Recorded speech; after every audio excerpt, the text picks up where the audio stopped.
Hang on, folks. Almost there. Got to synchronize everything.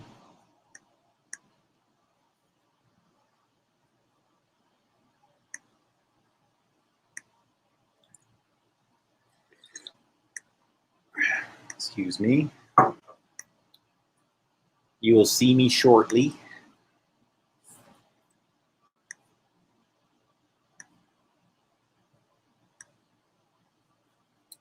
All right. Got that one ready to go. Just making sure all of my feeds are going here on schedule. I got 2 of them simulcasting right now. So, folks, what I'm going to do here, those of you who are in the main channel, I'm going to send you a message that others that are in the channel that I want to be on will not see. So, sorry, no pun intended there. If you do see this message going across your chat, assuming you look at the chat, that means you're on the wrong feed. Not to say that this is the wrong feed, it just means to say that soon this is not the place that you'll be able to get live streams at. You'll have to go to the other channel. So I'm just advising sooner than later, you start to go to the other channel, subscribe to that, and join that channel for the live streams when possible. And that'll help give me an idea of when I can stop simulcasting, because I don't want to continue indefinitely doing live streams on both channels for a lot of reasons.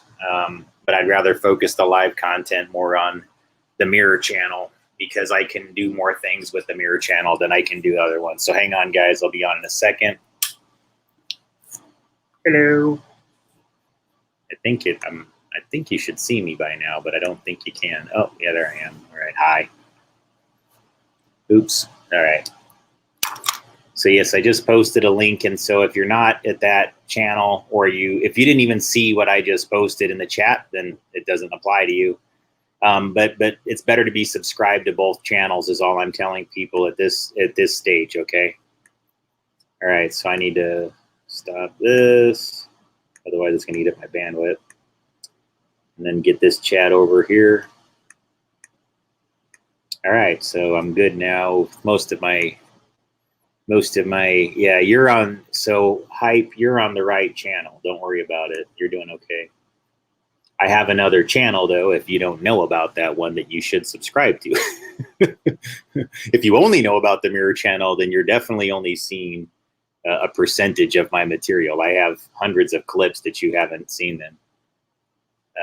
So yeah, if you've only seen the mirror channel, then yeah, you're missing a lot of material that I've done for not several years, but about 5 years or so now.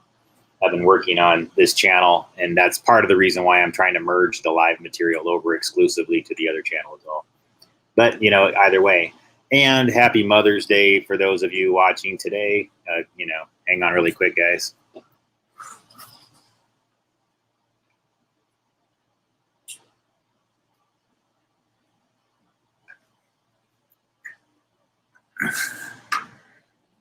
All right.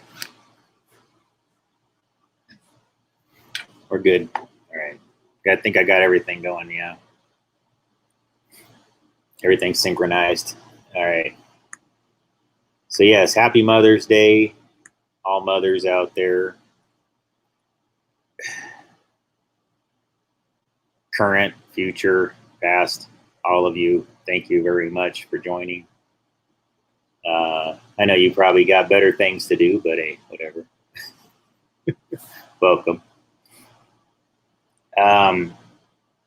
So I thought today would be a good day to join in about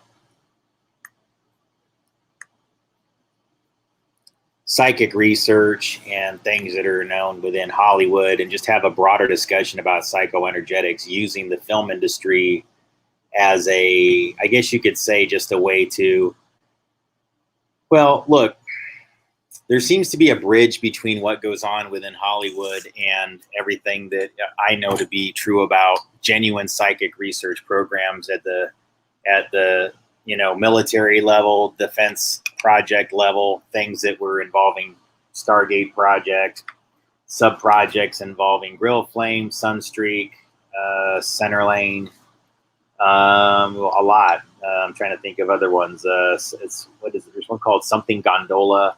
There's a whole bunch of them, guys, that all fall within this one program that all got folded in within Stargate, if you're unfamiliar.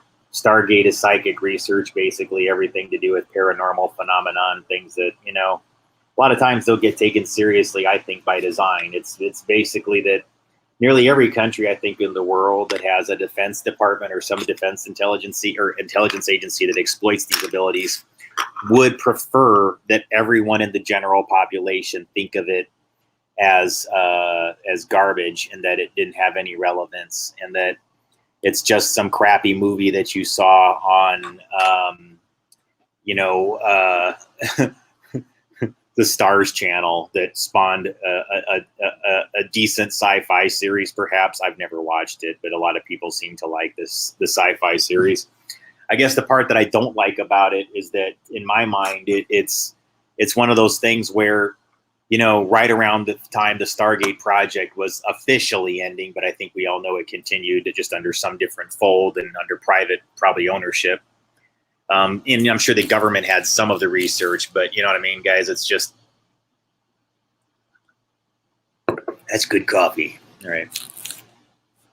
For instance.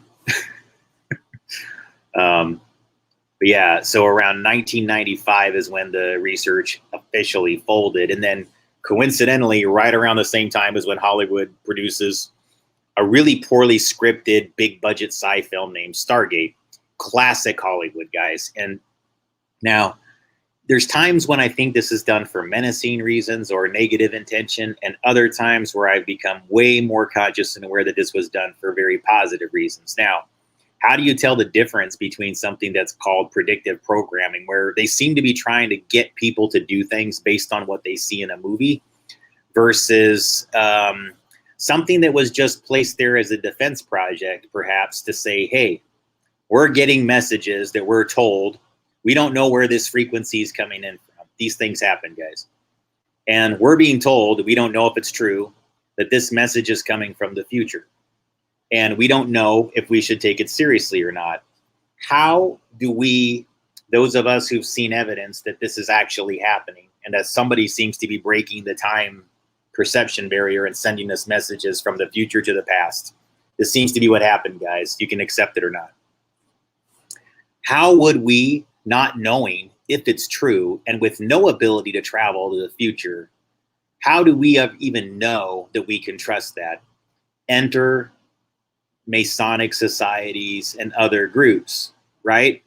Makes sense. Why do you think they're always like, tell the secret in this, right? Because this is not something you can F up on, and the people that are involved with it have to keep the secrets. Now, my guess is 99% of those people have no clue about what I'm talking about. Touche, fair enough. But you will find these groups in good ways and in very high-ranking positions, kind of close to DC oftentimes, yes. I've found some of their lodge records to know some of them actually work in these defense groups. Didn't mean to find them, by the way, guys. They're sometimes publicly published, and I can't help it. I'm just doing research on architecture of Masonic lodges, and I'm like, oh, did they mean to post their roster? I was just looking for some architecture things. And then I look through and I'm like, wow, look at the places these people work. Holy, But see, I became aware, guys, that like a lot of times when they're blaming the Masons for things, they're kind of easy scapegoats because of this exact thing. And quite a few of those people, yeah, they were in a secret handshake club because somebody had to keep this as a secret to be like, all right, guys, no one's going to take this seriously. So there's a Hollywood section that's merged with a defense industry section, okay?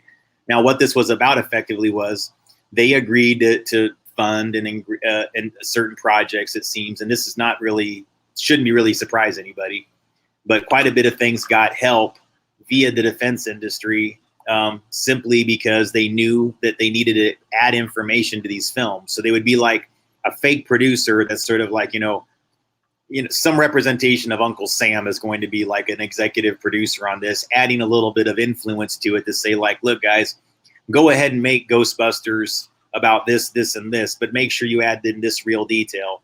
Yeah, go ahead and produce source code about this fictional project, but we need it to be something that's very close to the actual thing because it needs to serve as a training guide for people going through it. So yeah, we want it to be entertaining for your audience, but we also need there to be these very specific additions of data. You must get this driver's license with this picture and this address just for a split second. That's all you have to do. You have total creative license over the rest of it. But within the work of your project, it's as vital that you add in all of these details. And it's for reasons that we can't tell you. Please place them at these timestamps in these scenes, and we'll leave you alone. And the person's thinking to themselves, shit, I just wanted to get my film done, and it's really serious and personal to me. And if all these people wanted to do this, this, and this, I can't see how it's going to affect the context of my movie overall. And if it does what they say, what the hell? So something like that could have happened with a movie like Source Code if it wasn't entirely top down, a project intended for something like this. Well, why would that happen, guys? Because you have to think about it. What if something like this has been going on for a long time? And I think it has. I think it is probably one of the most plausible things you could think of. It's really not very science fiction at all. We must know that at some point they're going to figure this out. Maybe not fully travel as a physical body from place to place, but at least be able to transmit information, guys. I mean, you must know. This is so 101 in the basics of understanding, just like I think anything involving time and how we accelerate in our ability to, I mean, guys, they're already reading brainwave into some simple things that are like used as toys that cost like $100 or $200, like hovercraft type things that'll measure your brainwave through your feet and know exactly what you're thinking to move the thing around. I mean, when we're at that level, guys, then reading thoughts via EEG, remote EEG, it's pretty much done. And then once you have that mastered, then you're just talking about a factor of Bell's theorem relative to space and time. How are they cracking the time barrier relative to brainwave frequency? Space and time are really shared agreements, folks. I mean, there is no solid matter. So this technology works, and it operates on brainwave to brainwave, and something involving Bell's theorem and how you reference a person's brain relative from one time slot to another time slot. And then you can achieve these other factors with DNA involving what they talk about in source code that's similar to that time reassignment concept, where you can kind of drop into a window within another person's DNA profile and experience life through that person to a degree. So, anyways, guys, it's basically that's kind of the crux of it, okay? And I wanted to talk about things involving, like what kind of things were done in the past relative to this material, where you can kind of like figure out how time reassignment works, when it's communicated in films, and how the films themselves are not only serving as a training guide, but actually involved with the experiment of time reassignment and time information delivery in themselves. This is the part that I've had a hard time figuring out, because for a while I thought, is somebody changing the content of this movie in real time? Sometimes I think that's actually happened. I think they've actually gone back and contextually changed some films. In other cases, not so much. So here it is.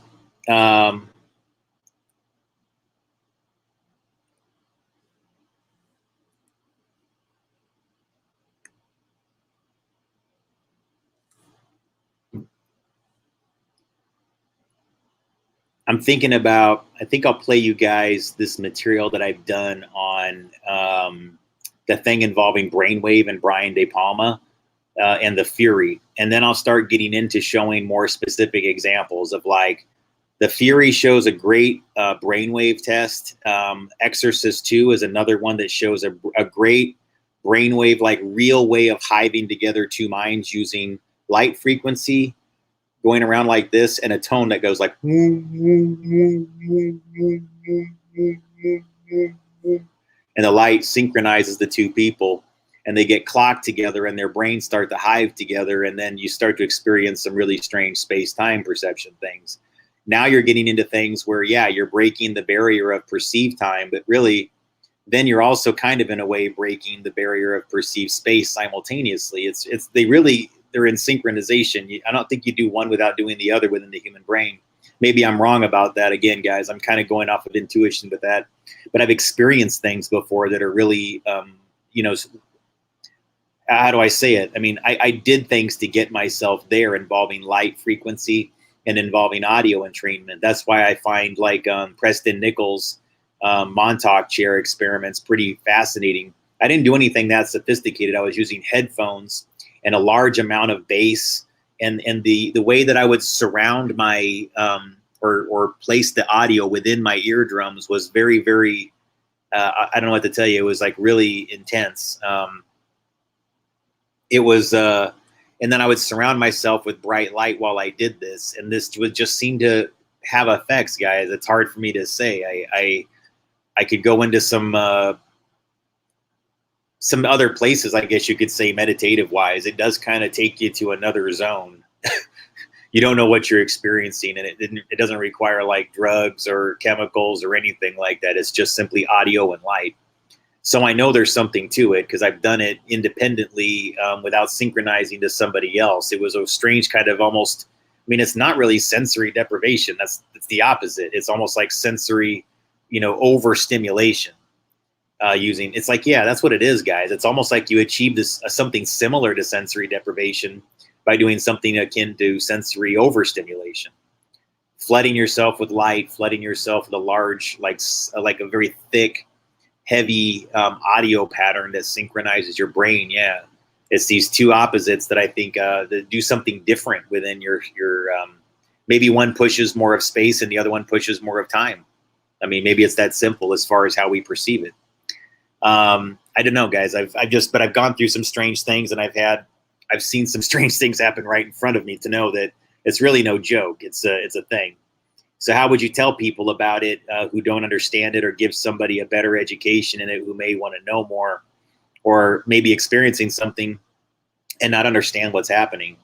I really try to not spook people out. I really want them to like understand that if you're experiencing some strange phenomenon, that you need to start understanding the power of your own individual brain to create holograms, and that they can happen right in front of you sometimes, and they can change physical reality in front of you, which is to say, it's not like you're making people shapeshift and crap like that. It's just simply that you're changing things near you in ways that you're once you become more conscious and aware of your ability, you can. Now, this is where it all gets a little bit dangerous, and I try to explain to people that you can be a little bit like Mickey Mouse in Fantasia, and you start to think that, well, yeah, it's all about me and my way of maintaining this energy flow and controlling this energy flow. And then you kind of see what happens to Mickey Mouse. Things start to get out of control. He starts to manifest things that he doesn't really have control over because he was using his energy chaotically. He was using it in a way that wasn't thinking ahead a little bit, like, yeah, I'm going to throw this huge thought form entity out that's manifested into this. Poof! Yeah, dancing elephants, cool. Yeah, what happens when those dancing elephants that are like all crazy and shit start making more dancing elephants that can float around the sky? Reality is going to be pretty strange, isn't it? Right, Mickey? No, guys, I mean, it's not like it's going to happen literally like that, but within the plasma field, you got to know, if you start to witness some pretty significant changes around you, then expect more of the same. And remember that, yeah, it's a powerful thing, but energy will balance you out the same way you balance it out. Okay, it's a two-way street. So I say that with love, complete love for everybody that's going through these challenges. Just remember that this is the way nature makes things. You know, it's you just have to like remember that it's all being balanced, and that the best way that you can be in any given place is to remember it's your role to balance energy and not dominate it. And I always say that. Now, sometimes when you've been exposed to dominant energy, like for an entire lifetime, this is a very challenging thing, I myself included. It's not to say that it was a dominant sort, but it was there's types of manipulatively dominant energies that I had been around that were of a negative variety, oftentimes in my life, that I had to learn the art of balancing them by not becoming a part of them, by not actually partaking in the drama within those energies, which is the negative aspects of them that pull you in and get you to sort of like, I don't know how else to say it, like you retaliate to some degree by becoming a little bit, not to any extreme of what it is that you oppose. the negative qualities begin to come out of you because you don't seem to understand this is an energy exchange. That you think that what you're doing by dominating is helping the situation, when actually it's going to pull in and toxify you, because what you're actually doing is you're going to make them nicer people around you, and you're going to make yourself meaner by thinking arrogantly. Do you understand? That's what I'm trying to help folks understand here. Like, energy balancing is, it's a tricky thing. And it's something that I'm not going to sit here and pretend to be an expert at. But yeah, in these environments that I've been in, I've learned how to just sort of like remove a lot of the punitive aspects from my thought process and not think that way. I don't think vengefully, or I don't think like dominantly. I try to go like, I don't walk into a situation going like, yeah, like I got so much energy flowing out of me. It can like set like 100 of you people on whatever, right? No. What the point would be is that you want to like anchor it. You want to balance energy geographically. What you're looking for is to say like, all right, here within this space, this is what I am good at, maintaining this space energetically and maintaining the flow of energetically here, because you're in an energy location oftentimes where you can actually change the grid exponentially. Some of you especially, you're in energy locations that you can actually change the grid. And so what you need to understand is that a lot of your ways of thinking begin to transfer over to a larger collective consciousness when you're on these energy lines or you're on these grid lines and you're of an RH negative and no blood group. It's a little bit like you have this sort of higher order responsibility, even if you don't want to accept it. It's just there, and others are conscious and aware of it. So if you don't accept the responsibility, they're going to be there to remind you that you have to. That's the thing that I've learned. And again, guys, it's not because I'm not saying that in any menacing way or any kind of like blah, blah, blah. It's just that there's other people in the world that are kind of going like, yeah, we're here too. You know what I mean? And I've had to learn this lesson myself many times over, that, we are in an environment that's increasingly becoming more conscious and aware of what energy truly translates to, and that energy can also translate to behavior. Behavior can translate to energy. And when you begin to like see this correlation scientifically, then you're beginning to fully understand psychoenergetics, the realm within what's capable within between the human body and the earth, and what you can do with your brain relative to changing the earth conditions, which does in fact recirculate and change the people. And so learn more compassion, learn more understanding, and also learn to stand up for yourself. Learn also to see your inner strength. And this isn't to tear anyone down at all, especially if you're feeling braver, or you're feeling more courageous, or you're feeling stronger than average right now. This is not to diminish it. This is actually to encourage that, but also to remember that energetically, many of you, especially those who watch this, you're very, very gifted. You're very, very gifted energetically. Now, what it takes to become talented energetically is a separate thing. How do you learn to use your gift in a more talented way? Doesn't mean you perform or act with it. It means that, to say that you learn that you are a fully realized energy machine beyond just being a human, that you're processing energy, you're emitting energy, and you're pulling energy in at all times. And all of this energy has a correlation to a plasma field and information that can be written to this plasma field and then re-radiated, passed along to others who re-radiate it, who pass it along to others who re-radiate it. And now your thought form entities, what you're structuring in your mind, is spreading like the flower of life. And brain to brain, hive to hive, hive to hive, hive to hive, hive to hive. Then it begins to structure things into physical reality. If you become intoxicated at the effects of this, it can be very damaging to your psyche. And so this is all I'm explaining to you, is that, people will remind you that you shouldn't be that way. Not me in particular. I'm just telling you, like nature reminds you. And, I know this from personal experience. And so whether it's from that era or it's just others in general, you have to remember wherever you're getting this from is also, you need to give back to it. It's strange the way this works, guys. That's all I'm trying to explain to you. You know, when I talk about human energy and like what we are as blood groups and everything like that, some of us, because of the blood group that we were assigned, not because we're like better or worse or anything like that, it's just you're assigned a blood group that draws in either more earth materials or more ionospheric materials relative to what's inside your bloodstream. Does it make you better? No. Does it make you worse? No. It just makes you different relative to one form versus the other. For every gift you get with one side of it, you're going to be given a whole bunch of curses. Well, at least one. I'm not going to say it's like, oh, tons of curses for every one gift. No, of course not. But I'm just telling you that you have, for every advantage, you know, nature reminds you that it's not going to fully give you everything. It might give you most of it, but it won't give you every aspect. So you need people, and you have to remember that you do need others. You need people, and they need you.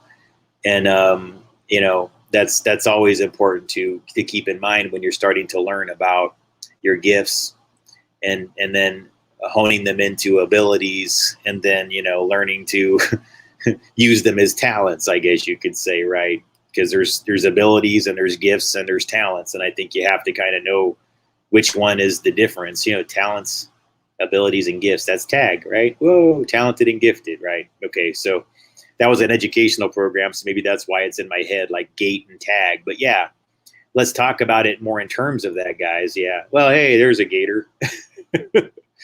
Lauden said she was in the gate program, so there's a person that I noticed was yeah. So I often tell people I seem to be a magnet for either, and probably because I actually title my clips these things, right? That's something to do with it.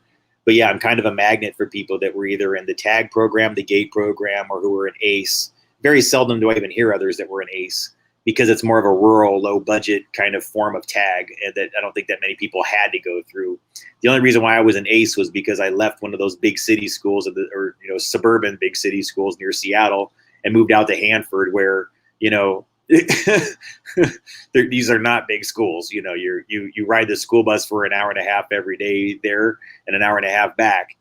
And we were at the edge of the school district, and they basically dropped off every other kid within 30 miles between us and the cluster of schools. And we were the last ones practically off that freaking school bus and one of the first ones on in the morning.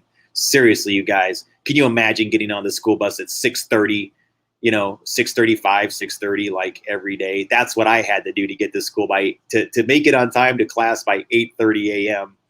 to start school, because I lived in Eltopia, Washington. And then the bus had to pick up every kid who all lived a mile apart on farms. You're like, you know, drive down there. You know, like these are places that are next door. You know, hey, get on. Hey, get on. It's like, gonna pick up your next door neighbor. They're just a couple miles up the road here. So they're picking up all of them in Eltopia, then going to Basin City, then going to Mesa, then going to Connell. They went to all of these little towns on the way to where all the schools were. So I was lucky when I went to Mesa Elementary, because I didn't have to go all the way to Connell, which was like another maybe 10 to 20 miles, I think, past Mesa. And we lived in Eltopia, which was like 30 miles, I think, or so, or 20 some miles from, you know, Connell. I mean, yeah, there and back. Oh my God. And can you imagine what it was like if you were like in activities and things like that? Seriously, guys, can you imagine what it'd be like if you played sports? Because I actually did one year, and I'm just like, never. I never did it when I was on those. The more I think about it, no, this was why I never played anything in high school, because I was like, once I got a dose of like riding that activity bus and knowing that my dedication to the sport, which was practically nil, would require me getting home like at 10 p.m. or something like that. Hell no. No, because that's what it translated to for us on our school bus. You had to really want to be popular and go to sports if you were going to do that.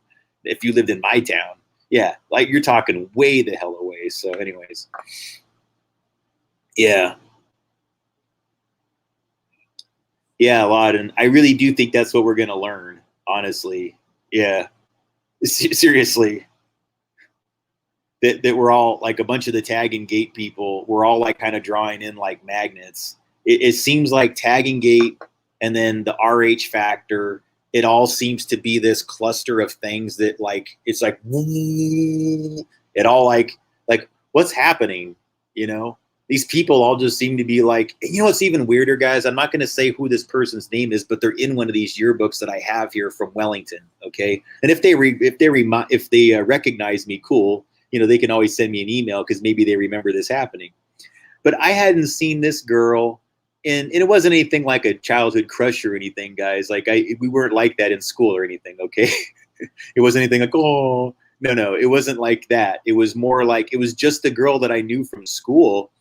And we were like, the last time I'd seen her, I was probably about 9 years old, and we were in the tag classroom, okay? Fast forward, I'm 19 years old. 19 years old. This is like 10 years later, I think, maybe 18. I don't know. It's like 17 to 19, somewhere in that age is where I was. And my family is like, we're going to move to, it was probably closer to 17 the more I think about it, because we were heading to Las Vegas to live there. And that's where I finished high school. Yeah, so that makes sense. Okay, I was closer to 17. And so we went to Hoover Dam. And it wasn't that busy. And we all go there, you know, we get out of the car and we're walking around and everything like that. And I just kind of go around the corner and I look and I'm like, that's the girl I went to school with. I mean, her initials are BB.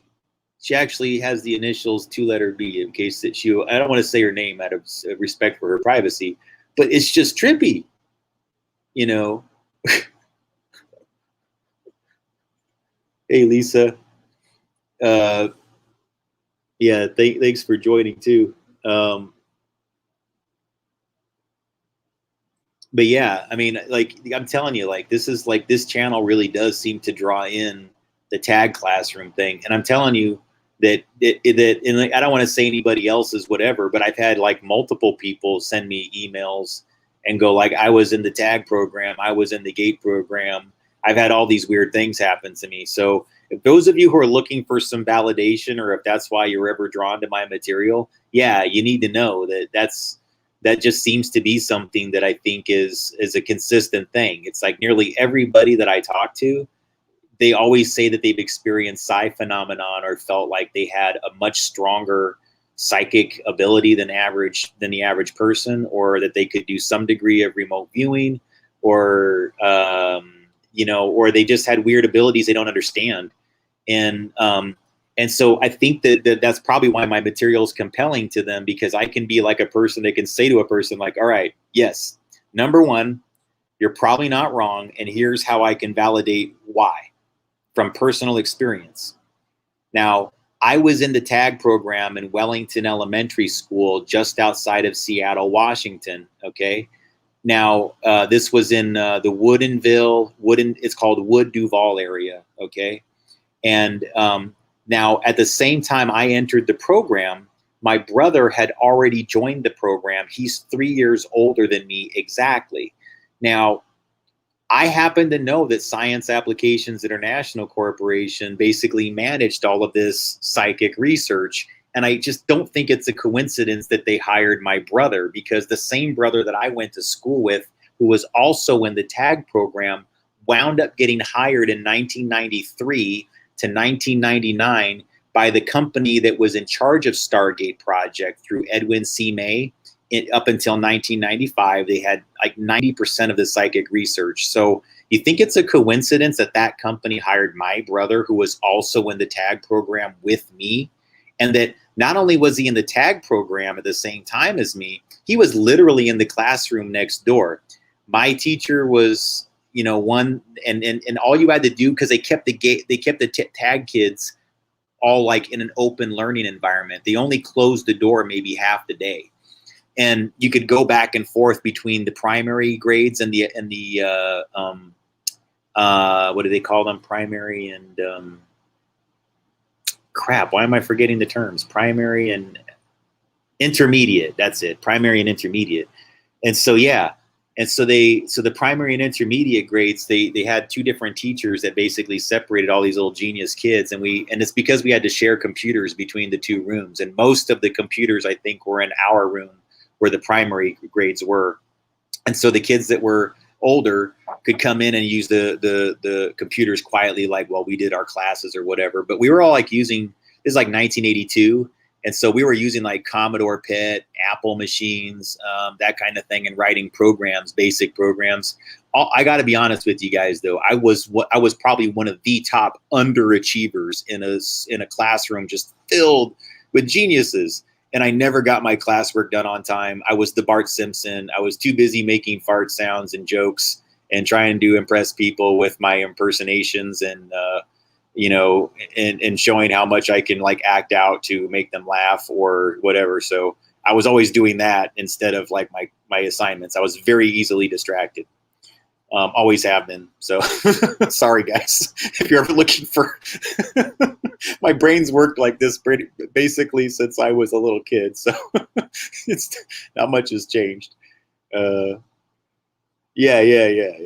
So, and they always did weird things with our transportation, and everything like that. So, but thank you. I do appreciate those of you who are in the GATE program saying the channels helped you, because I do think there is a phenomena that's going on where some of us, I think, are hived on some level. And it could, and this is why I try to like tell you guys, like, if you think that might be going on, then go ahead and ask me sometime, and just ask me in a way that's kind of normal, if you don't mind, because yeah, really, I'm just telling you, like, weird things go on and it's okay. And I have a lot of people approach me with some very esoteric stories, and as long as you're being sincere and you just like approach me in a way that's kind of sane and go like, dude, look, I had this astral experience, or look, or I somebody said that we were on some ship at the same time, and can you mind if I run this past you? You can do that with a person like me, and I won't like go F off or something. I might, if you don't approach me the right way,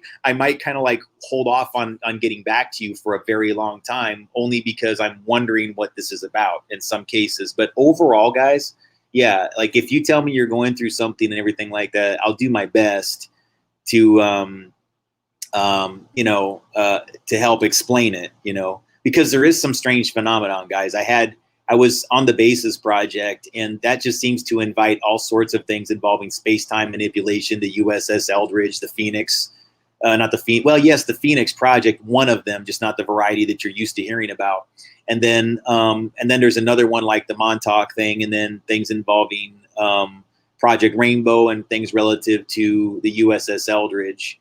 And so that would be the Philadelphia experiment. And when they were trying to like make a whole ship disappear, I think that some of us that were in the TAG program as kids, we have some parallel crossover into some things that involve all of that. That's what I've kind of figured out, that a bunch of us were in that, and that there's like this percentage of the kids that are like, they're in the deep state. They're there. They work for those labs. They know what's going on. And the rest of us are all like, what's going on? Will you please tell me? And then some of these other TAG kids are kind of like, no, not going to tell you.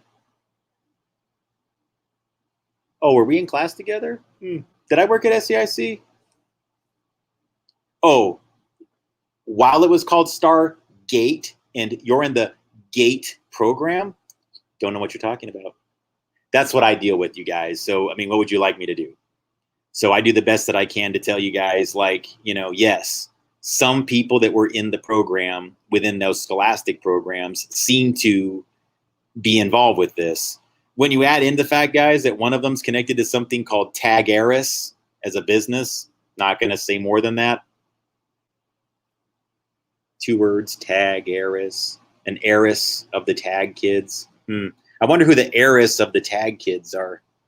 She's probably some arrogant mommy dearest acting person, if you ask me, but I don't know. If you ever see that movie, I could tell you there's a lot of people that empathize with it. That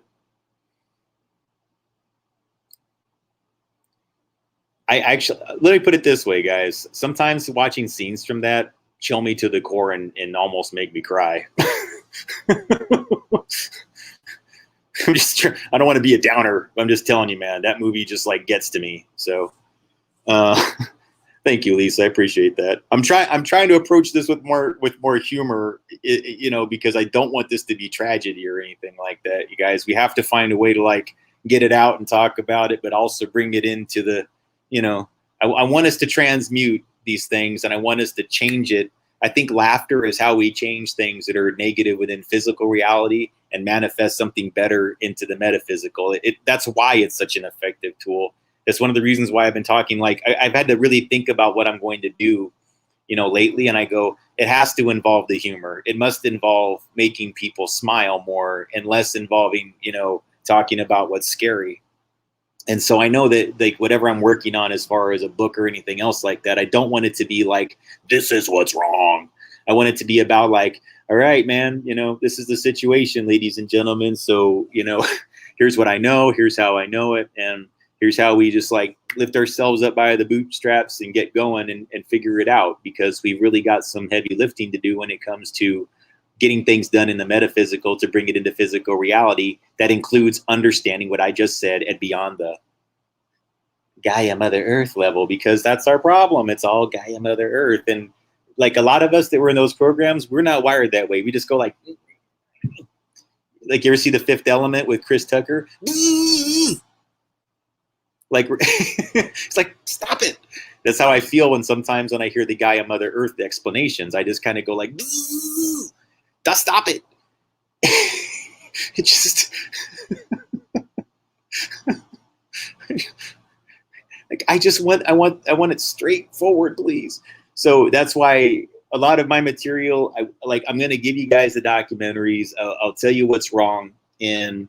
But I also, like, those of you who are wired more like me, like, I need a movie to help me with it. I can't just sit down and read a book very easily. Like, something's got to spark my interest. And sometimes you got to first get me with like something that doesn't take longer than a minute or two to make me go, yeah, I get it. All right. Now that my simple brain can get past that 2 or 3 minute clip you just sent me, what else you got? Because I think I might be able to pay attention to it longer than 5 minutes. And then a person's like going, yeah, okay, wow, Gabe's actually paying attention. All right, what do I got here? I'm like that, guys. And so I understand others who are like that too. You don't have to worry about that. I really do try to design my material for people that I think might have been in the GATE program in a way, because I know that you're super smart. And the thing I've learned about all the GATE and the TAG people, and even if you were like not one of them and you maybe just should have been there, you guys, if you're not one of them and you should have probably been in there, don't feel bad that you never were in there, because it's not a good thing. It's not a good thing. Yeah, it'll impress people when you show them that letter with your triple digit IQ sometimes, but what does that translate to? Oh, now you got those ones that are like going, yeah, let's see what this guy can do. I wonder if we run 30 amps of electricity through his body and the rebar, if it'll amplify his thoughts, and then we'll make him think about Westinghouse. Yeah, that'll work. Like, no, don't do that, guys. Seriously, I don't want to think about Westinghouse with 30 watts of electricity amplified through my body. Please stop. No, I don't want to do that.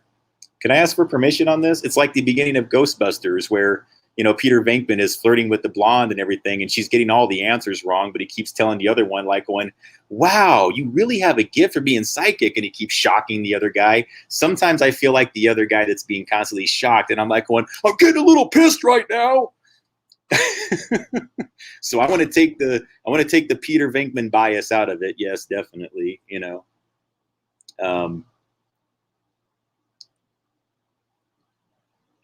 That's why I like those cameras, because there's no questioning that. That's biofield data. There's nobody sitting behind some little gate, going like, no, you're not a psychic. Yes, you really are. I'm not showing you the cards. No, not you. The pretty blonde one is, not you.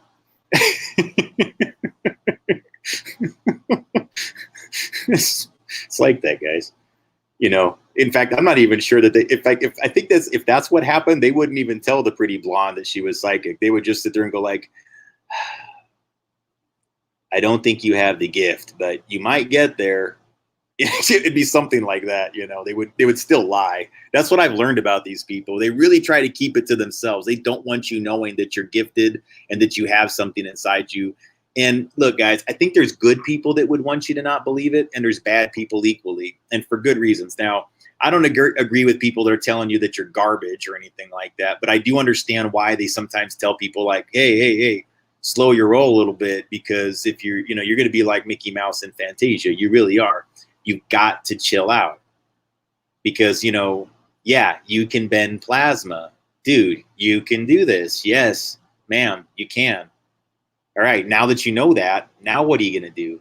You see, this is a responsibility that you were born with. It's not just a gift and a talent and ability. It is a responsibility. So please, you have to look at it that way. It can be the gift that you're the most proud of, like it's your own child. Like, wow, I'm so glad I have this. I'm going to nurture it. I'm going to take care of it, and consider it like that, guys. When you get this gift, and treat it with the same care, and understand that you got to give it the same sense of balance and the same lack of recklessness that you would try to instill inside your child. You don't want your child running around and like, you don't want them like those kids in Raising Arizona where they're like writing fart on the neighbor's wall and, spraying the squirt gun and going, "Mr. McDonough wet himself, Daddy. Better watch yourself, Mordecai." I watched that, man. That shit's hilarious. If you've never seen Raising Arizona, please watch it sometime. Hilarious movie. That Buford's a sly one. He already knows his ABCs.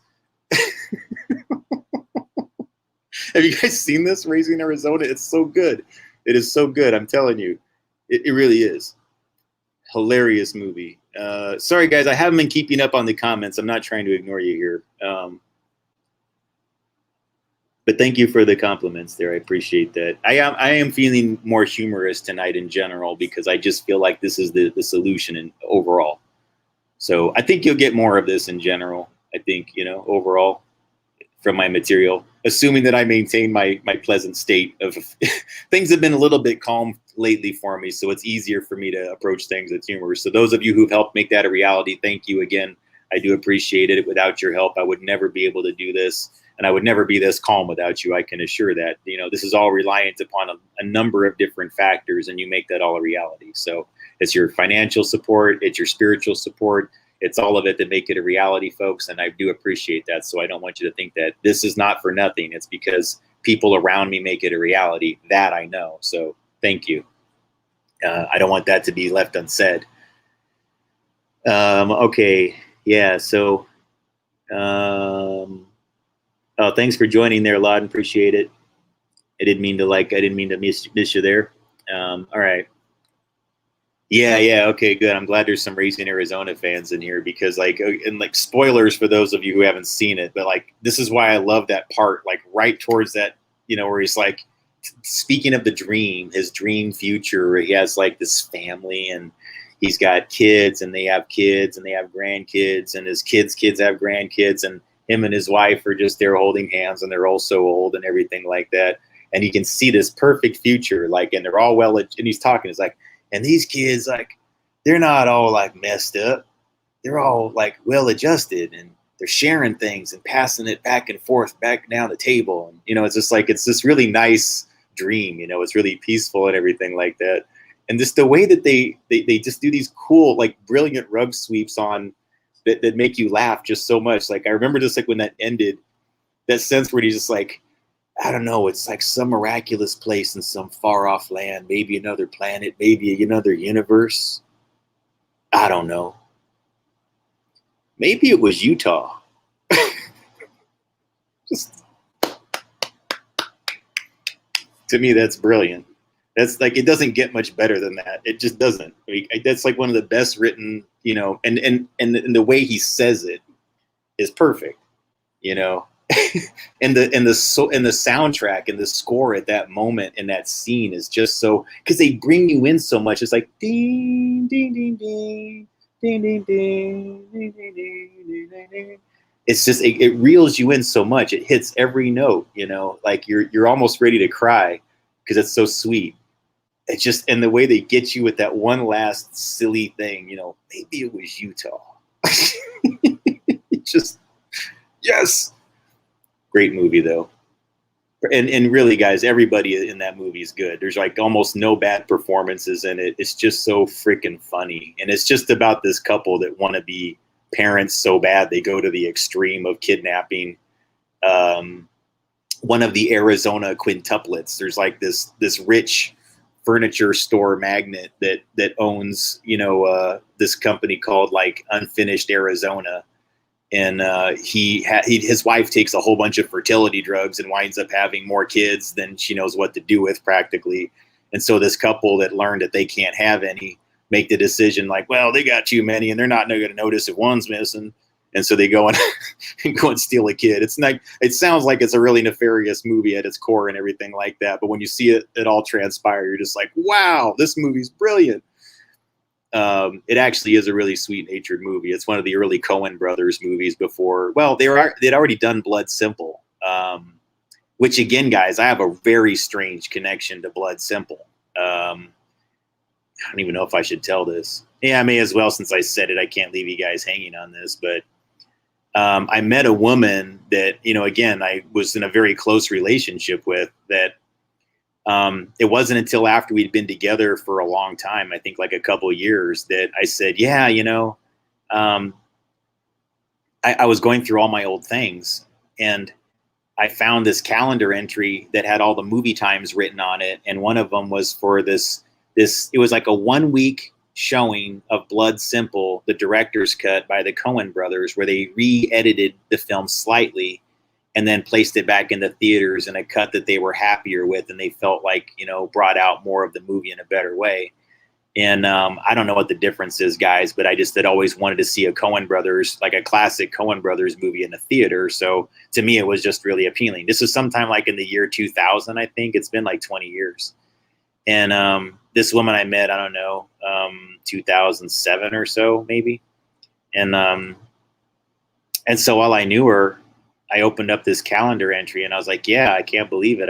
And I remember she had told me she'd spent a lot of time in Texas, and I had all these things for Dallas written with all the show times in it, for movies and everything. And I go, oh, look at this. I go, I can't believe I still have this. This is when I was in Texas.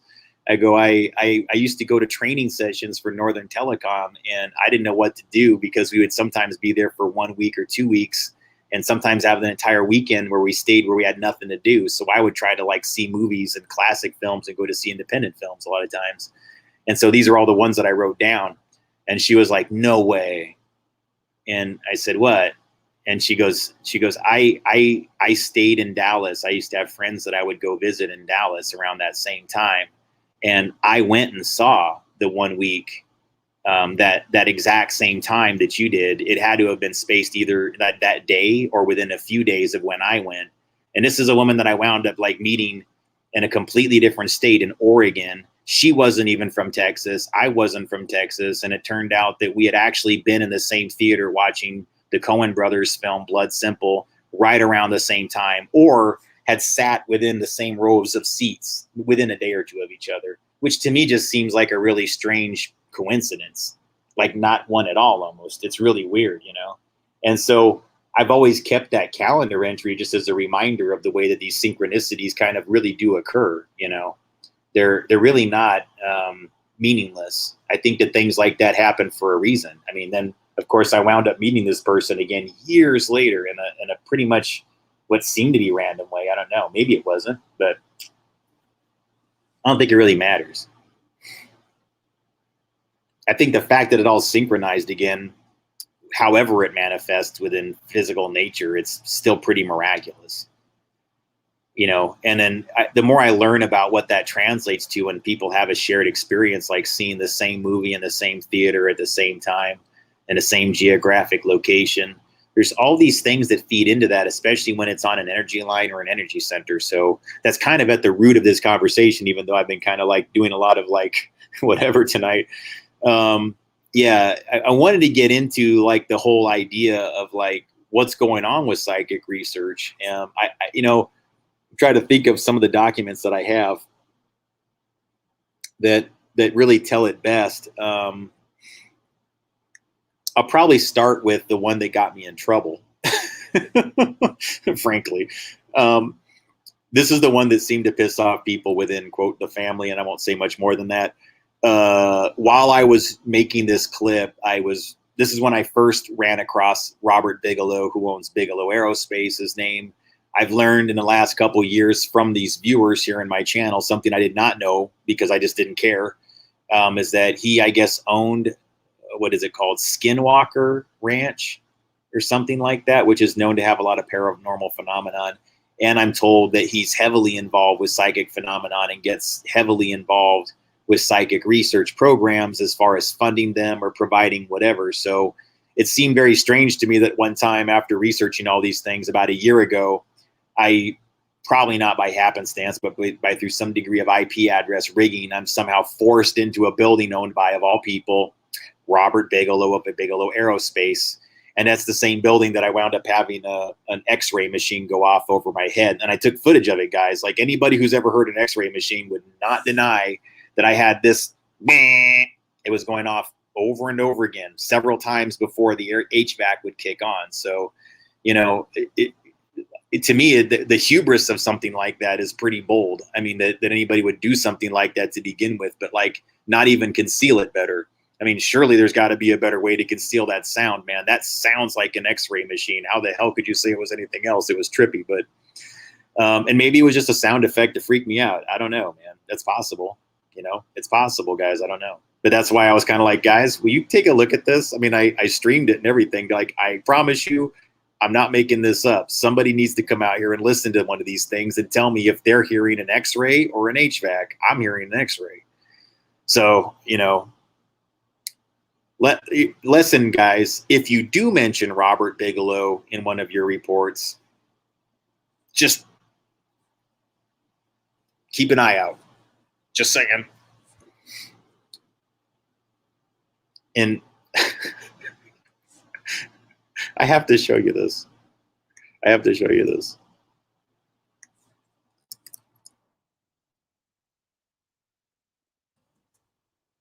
Wait a second. Is it Bigelow?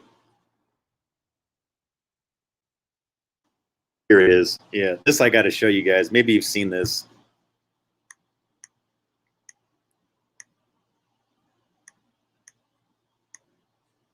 Is it just me, guys? I'm sorry, but I need you to see this. Because I saw this article saying CIA head writes memo celebrating Chauvin guilty verdict, pledges to address trauma of racism. Okay, I don't want to get into the Chauvin thing tonight. This has zero to do with that. I'm just saying, all of you who were like watched Mystery Science Theater 3000, get the out of here with this shit. Come on, man. That is Joel Hodgson. That is not the CIA head. Give me a break, man. I watched enough Mystery Science Theater 3000 in my time. This is a bunch of shit, you guys. That's Joel Hodgson as an old guy and a mustache. It's like they just crossed Joel Hodgson. Come on, guys. No. Look, you can disagree with me, but it seems almost like they just took Bob Bigelow's likeness and mixed it with Joel Hodgson, and then they came up with this caricature saying like, this is CIA. I don't know, guys, but you know, look, I'm never 100% on anything, and I'm not even saying I'm 50-50 on this one, but when I saw it, I'm just going, really? Really? No, I don't know. This is not a good comparison. I'm just telling you, anybody who's seen a lot of Joel Hodgson on Mystery Science Theater 3000, wow. I was just like, because I like Joel Hodgson. I didn't watch MS. They have a nickname for it. I didn't watch Mystery Science Theater 3000 as much as some of my friends, or you know. Actually, I dated somebody for many years that was super into that show. Loved it, and I don't know. To me, like, this is classic things that the CIA does, guys. They do things this ridiculous, almost like they want a person like me to point it out, so I look stupid in doing it. And if you knew how this all really does work, how many people are actors and simultaneously pretending to be heads of various agencies, this shouldn't surprise you.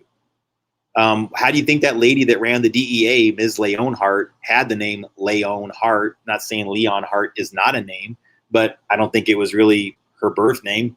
And my guess is that, you know, some of the other people that you'll find testifying a lot of times that are sitting there like going, well, I don't really know what I'm talking about, and I'm looking. It sounds like I'm listening for something inside my ear to even know how to answer your question. Yes, I'm stalling. I'm stalling. I'm going to say a lot of words right now. Stalling. I don't seem to know what I'm talking about in this hearing. It happens too much, guys. It just does. And I don't know. Again, I'm not sold on this, but that's Robert Bigelow Aerospace, you know. And it almost seems like what they were doing was just sort of like cheekily kind of like combining these two faces, because they do this, guys, with the avatar technology. It's like you just take Robert Bigelow, mix it with an older Joel Hodgson. You got CIA. Hey, guys, I'm not sold on this, ladies and gentlemen. I'm not sold on it. Just something to consider. Really.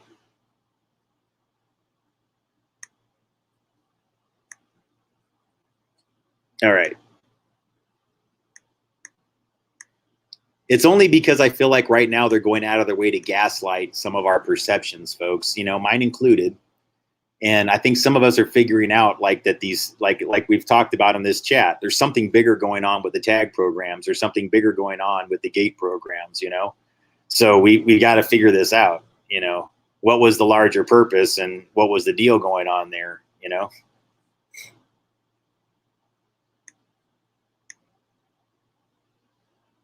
All right.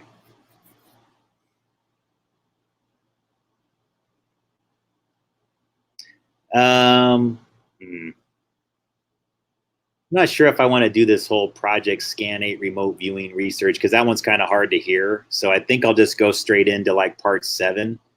And I want you guys to get some like good, you know, solid information, you know, and, you know, instead of me just kind of like doing photo comparisons of Bob Bigelow and Joel Hodgson. Here's all I'll say, guys. Joel Hodgson, he did make an appearance on, oh my God, what was it? Yahoo, you know, the website did a web series called like the outer space or the inner space. I can't remember what it was called. It had the Milana Weintraub. I don't know how you say her last name properly. She was the AT&T Lily, you know, the character that from the AT&T commercials, the brunette that did all those kind of funny commercials for a long time. They phased them out a lot lately, but she still does them from time to time. But she was on that series, and Joel Hodgson played like a variation of his character from Mystery Science Theater 3000. It was actually pretty entertaining, but I think it only had like about a 7-episode run. It was super low budget, but directed by like the guys that did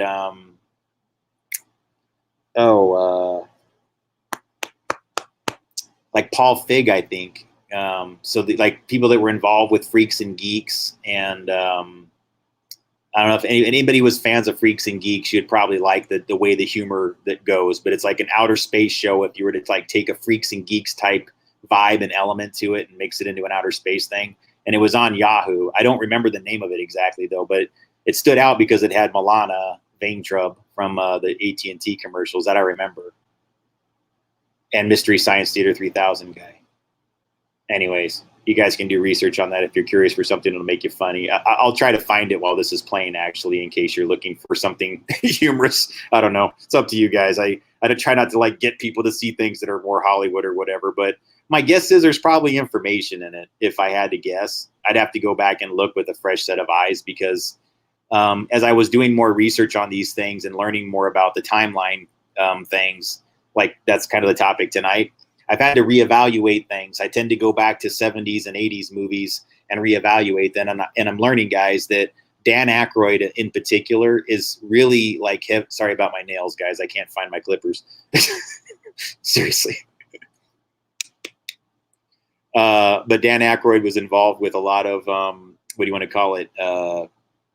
These timeline movies, because I just observed that quite a few of the scripts just have so many non-linear, not part of the plot line jokes, or not relevant to the overall. They don't advance the plot, and they seem placed there in a very coordinated, non-linear fashion. They're jokes that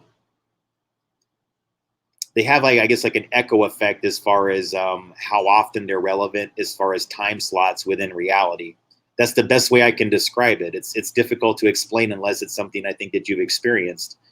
And I think it has to do with the Fibonacci sequence and the way that celluloid loops, the way that all the different performers, the way that their DNA signatures imprint onto the celluloid film, and then all the people who watch it in repetition on videotape or on DVD or on magnetic loop on a hard drive or whatever the case is. Now we're getting to digital streaming.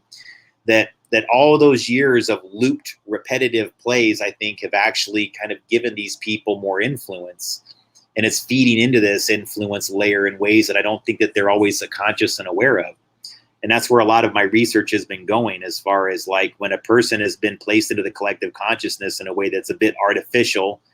This channel is an example. I'm being placed into the collective consciousness in a way that's amplified and artificial. What are the ultimate effects of that? Who sees me that normally would never see me? All right. Who does that influence that normally I face to face would never be capable of influencing? Right? This is how it all works when you really get down to it. How you take something that's simply an idea that is metaphysical, or simply like something that you wish to bring into physical reality, and then through repetition of thought forms, vibratory frequency, the sound of my voice, getting on here every night and doing things, all of it makes a difference. Anybody who would say, I would argue, guys, that if I sat here just talking to bots and AI, just saying these things out loud makes a difference. It does. And I would never listen to anybody telling me otherwise, because I've seen too much evidence that simply orating things, yes, absolutely will change things. I don't care what anybody tells you. It's powerful. If all I did was sit here and make these things into like a blah, blah, blah, nobody was listening, you're all like going like, hey, let's just set up a bunch of people to pretend Gabe's, being heard. Okay, whatever. But it wouldn't take the energy away from what I've accomplished. It would not change my intention. It would not change how I'm vibrating something into physical reality through my thoughts and reinforcing it through my voice. Simple as that.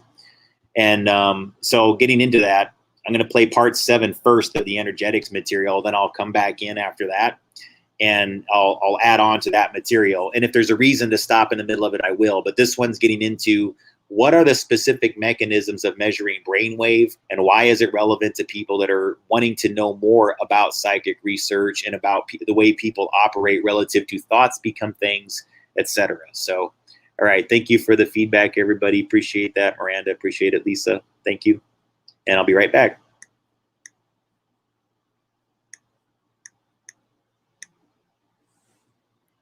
Off of Brian presentation yesterday on this, and I think I just got so swept up in what was going on with all the informational parts and the magnetic resonance aspect of the research that I kind of missed discussing the test between Amy Irving and the Paragon Institute that kind of opens early in the film. So basically, part of the theory is that I think that people really need to sort of focus on is that it was made in 1972, right? So they were being a little bit more open in Hollywood about this research being done. They talked about these types of site research facilities going out trying to find people that had these abilities. They didn't mind talking about it out in the open as much, so kind of have to ask yourself what happened there. And in the movie, they even kind of discuss it, that there's kind of this creepy guy that seems to go out looking for like a finder, similar to what the Finders cult did. They go out looking for these people, and they kind of stalk them and look for them, and then they report back to one of these like central agencies that looks for these types of people to exploit their abilities. And so that's kind of the path that the story takes in the movie. But I didn't want to talk as much about that part without discussing the science of it and why these people are so interested in this as an ability. So what is actually happening in the test that's going on between Amy Irving and Carrie Snodgrass in the movie? Well, the technology is currently available. You can buy it sometimes for less than $100 to do some basic testing, and it's called EEG, electroencephalograph type equipment. It's usually marketed as a gimmick or a toy. Mattel sells it, for example. They have different types of things that they do with it, just to control like remote control helicopters, or like a rolling ball on the floor type thing with your thought forms. And but there is a science that can be explored further with it that involves, things involving bioplasma, chi, orgone, the positive orgone radiation, deadly orgone radiation, etheric energy, that type of things that involves, the category of bioplasma and bioenergetics. I think it's been kind of distracted though, because they want people to think of it more as a toy and less as something serious, and that'll keep it the serious research limited to a select group, But I really do think that since there's some basic tools available that seem to be relatively inexpensive, that we should at least be looking into these things in a more focused level, even if we don't have access to some serious equipment like the one you see in one of these diagrams I have here. There's like the medical grade equipment, but you can also get these cheaper headsets that function sort of like a toy but still take real measurements. But how does that work, right? Well, getting back to it, Amy Irving, she places this headset on. They ask her to imagine a blank movie screen and to block out all outside stimuli as much as possible, to only focus on the movie screen. Like, you could practice it now if you wanted to. You just basically just kind of like, you don't close your eyes, you just kind of like stare straight forward, you just kind of block everything out. And as you're doing this and you fall deeper into this, I don't know, it's not necessarily a hypnotic state, but as you go deeper into this alpha state, you can actually feel the energy kind of just start to go, kind of pulls down a little bit. I've done this, I've practiced this many times myself. I know I'm capable of reaching alpha pretty easily just through meditation and practice. So I just never had an opportunity to actually measure it on my own. So that's the type of thing that I'm interested in doing now. I just don't have the funding, even just to buy the basic equipment. So I'll get there though, not a problem. But anyways, the point is that by doing this, as she's going into alpha, her brain is emitting a low volt signal, right? And to clarify, I have some of the equipment now, not all of it, but I have a lot more than I used to. And I want to thank everybody who's been supporters of mine and have helped out in that endeavor greatly. So just remember, I made this material a few years ago before I had the equipment to measure. Now I do have a lot. I say I have about 2/3 of the equipment that I need to accomplish what I've been looking to do, and most of the important items too. So it's the brainwave things that I lack, mostly because I just still haven't figured out an economical way to do it that satisfies me individually and my requirements for a wired mechanism that has no wireless mechanisms at all.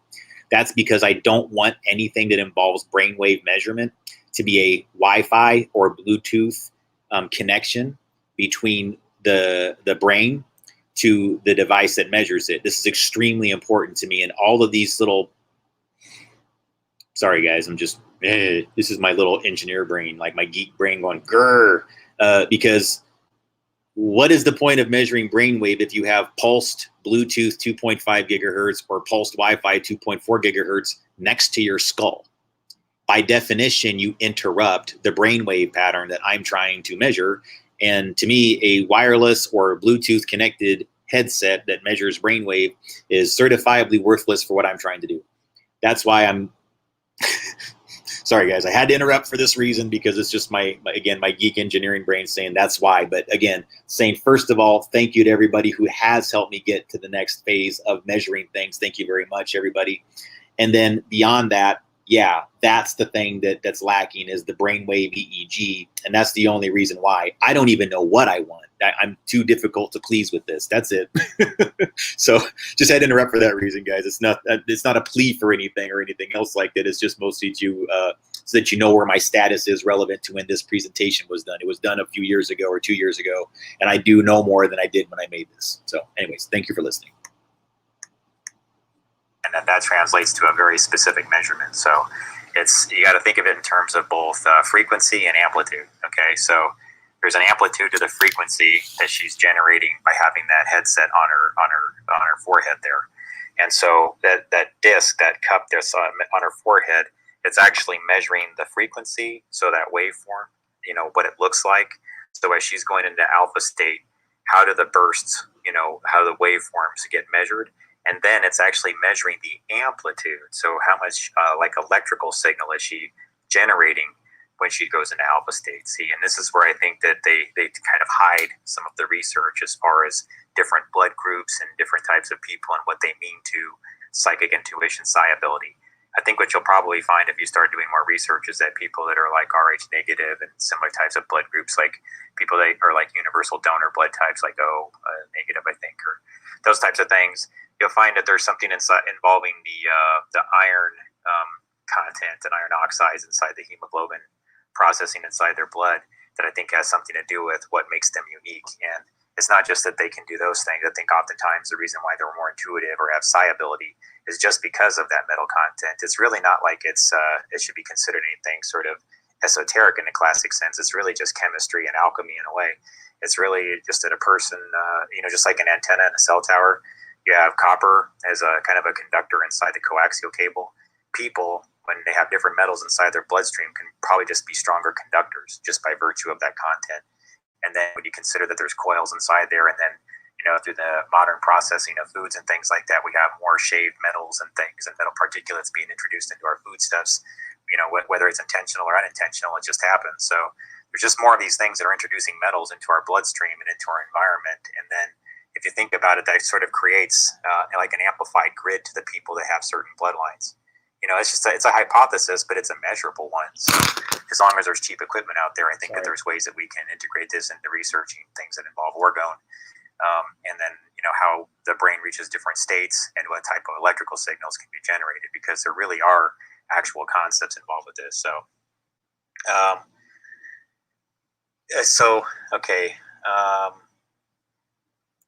let me just read this because I typed something out ahead of time. I try not to do that if I can help it, but I put brainwaves are generally categorized as each one typically representing expected behavioral states, and in some people, varying degrees of amplitude as well as frequency changes. So, I just talked about this, but what that means to say is that not only they are measuring that waveform as you see it like on the graph there, but they can actually tell you by virtue of like millivolts or microvolts, depending on what type of equipment's being used, the actual level of the amplitude. And so that amplitude, the higher it is, the faster it moves the train. And that's really what's going on inside that diagram. So the deeper she reads alpha states, the more millivolts are generated, and the millivolts that are generated from that headset through her alpha state goes into the train tracks, and then that powers the train and moves around. And that's really all it is. And so once you understand that that's a real thing, and that they were even testing it like that in 1972 out in the open, even though it was a fictional Paragon Institute, it must tell you something about what they know today, because the research that I've been doing seems to indicate that whoever was doing this research, groups like SAIC, Science Applications International Corporation, and SRI, SAIC had sole ownership over this site research, and they were doing quite a bit of it. And I can read you some of their things, but I'll get to that in a second. I first want to just cover what is happening. Not only is she getting an amplitude of electricity inside that signal, but she's also generating a frequency, right? And that's where you start getting into what is an alpha wave, what is a beta wave, what is a gamma wave, So it just depends on the group that's doing the measurement, but they define, like an alpha wave will be 8 to 13 hertz, which can be defined as, 1 cycle per second, so is a hertz, okay? So if you have 8 hertz, then effectively you have 8 of those, complete cycles of a waveform going up, and one continuous wave like that goes up and down. That's a cycle, and then that's 8 of those within 1 second. Just think of it in terms of that, right? So if you're an alpha, you're between 8 to 13 of those cycles per second, 8 to 13 hertz. Beta, you're 16 to 31 hertz. Gamma, you're 32 to 100 hertz, etc. Okay, without getting too deep into that. So the reason why that's relevant is because as I've been doing more research, I've got onto the CIA.gov FOIA library. There's an enormous amount of documentation that got put out. I think it was about a year and a half, 2 years ago. There was just a flood of documents that had been previously only available if you actually physically went to the library, that somebody went there and actually scanned in everything and placed it on the official library. So this isn't something that's abstract. These are all documents that I've pulled directly from our own government's website and the Freedom of Information Act website. And getting to that, Science Applications International Corporation was studying this exact concept that you see with Amy Irving at the Paragon Institute. And they even had their program called PEARL, P-E-A-R, Paragon, PEARL, Anyways, you can kind of see the correlation. You may have been referencing that exact program. But I just wanted to read this quote from you, and I'll put it up here on the screen because this is from one of their actual documents. It says, "It is an established neurological fact that a brain generates alpha waves at approximately 10 hertz, and that these waves diminish significantly whenever the brain's idle state is interrupted by an external stimuli. EEG experiments conducted by SAIC seems to have demonstrated for the first time in anomalous cognition research that reception of an AC signal by the brain does in fact interrupt the alpha rhythm in the same manner as would any other external signal. This is called event-related desynchronization." I got to tell you, when I read that, it makes me kind of think that that's a clever way of saying electroshock therapy or like a lobotomy. Like you're actually disrupting a person's, they call it anomalous cognition as AC, but whenever I read through their documentation, I tend to notice that they will mix terms. So a lot of times AC also equals alternating current, which means a shock. So I'll let you determine whether or not you believe that's true or not. It's just another interpretation that's possible, judging from what I know about that organization. So anyways, continuing on. The potential value added of this experimental result is the potential use of ERD to improve anomalous cognition functioning, analogous to the method in which biofeedback can be used to train a person to alter his physiological responses. So getting back to that, they're basically telling you that you're measuring this brainwave at this certain amount of hertz, and that if you interrupt that signal with a certain amount of hertz, that you can throw them off their thought pattern, which is called event-related desynchronization. So you actually do something that's almost like saying boo, for lack of a better term. That's effectively what event-related desynchronization is. It's a way of either introducing a shock in the sense of a behavioral shock or an actual literal electrical shock. In either case, they both generate electricity, you understand? So if even a person's like shocked, whether they're frightened, if come out as nowhere and say boo, that generates a spike in electricity, you see? So it's all sort of true at the same time, you understand? You'll actually have a millivolt or type signal that's generated from that if you were to measure it with an EEG headset on. So again, these are the kind of things that I'm interested in studying, having somebody watch like a scary movie or having somebody surprise them while they're wearing an EEG headset. What type of energy is generated from POR and DOR spectrum, what kind of electrical signals are generated when you feel incredibly happy, when you feel ecstatic, when you feel in love, when you feel in lust, whatever those things are. These are all relevant because these are all things that generate electrical signals and alpha waves, beta waves, gamma waves, all these things.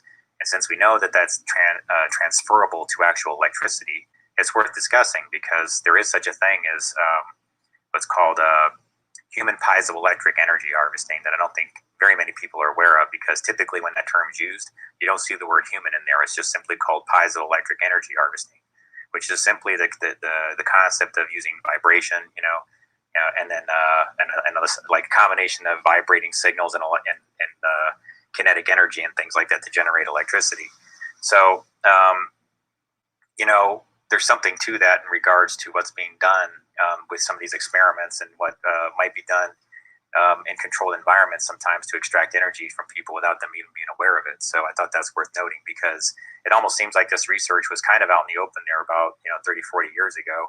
They didn't seem mind talking about it. Then it just sort of just disappeared. And now you only find it in science fiction news shows, at a higher level when it's being discussed there. You'll see it in shows like Fringe or something like that, where it's, it's being kept in like the context of science fiction.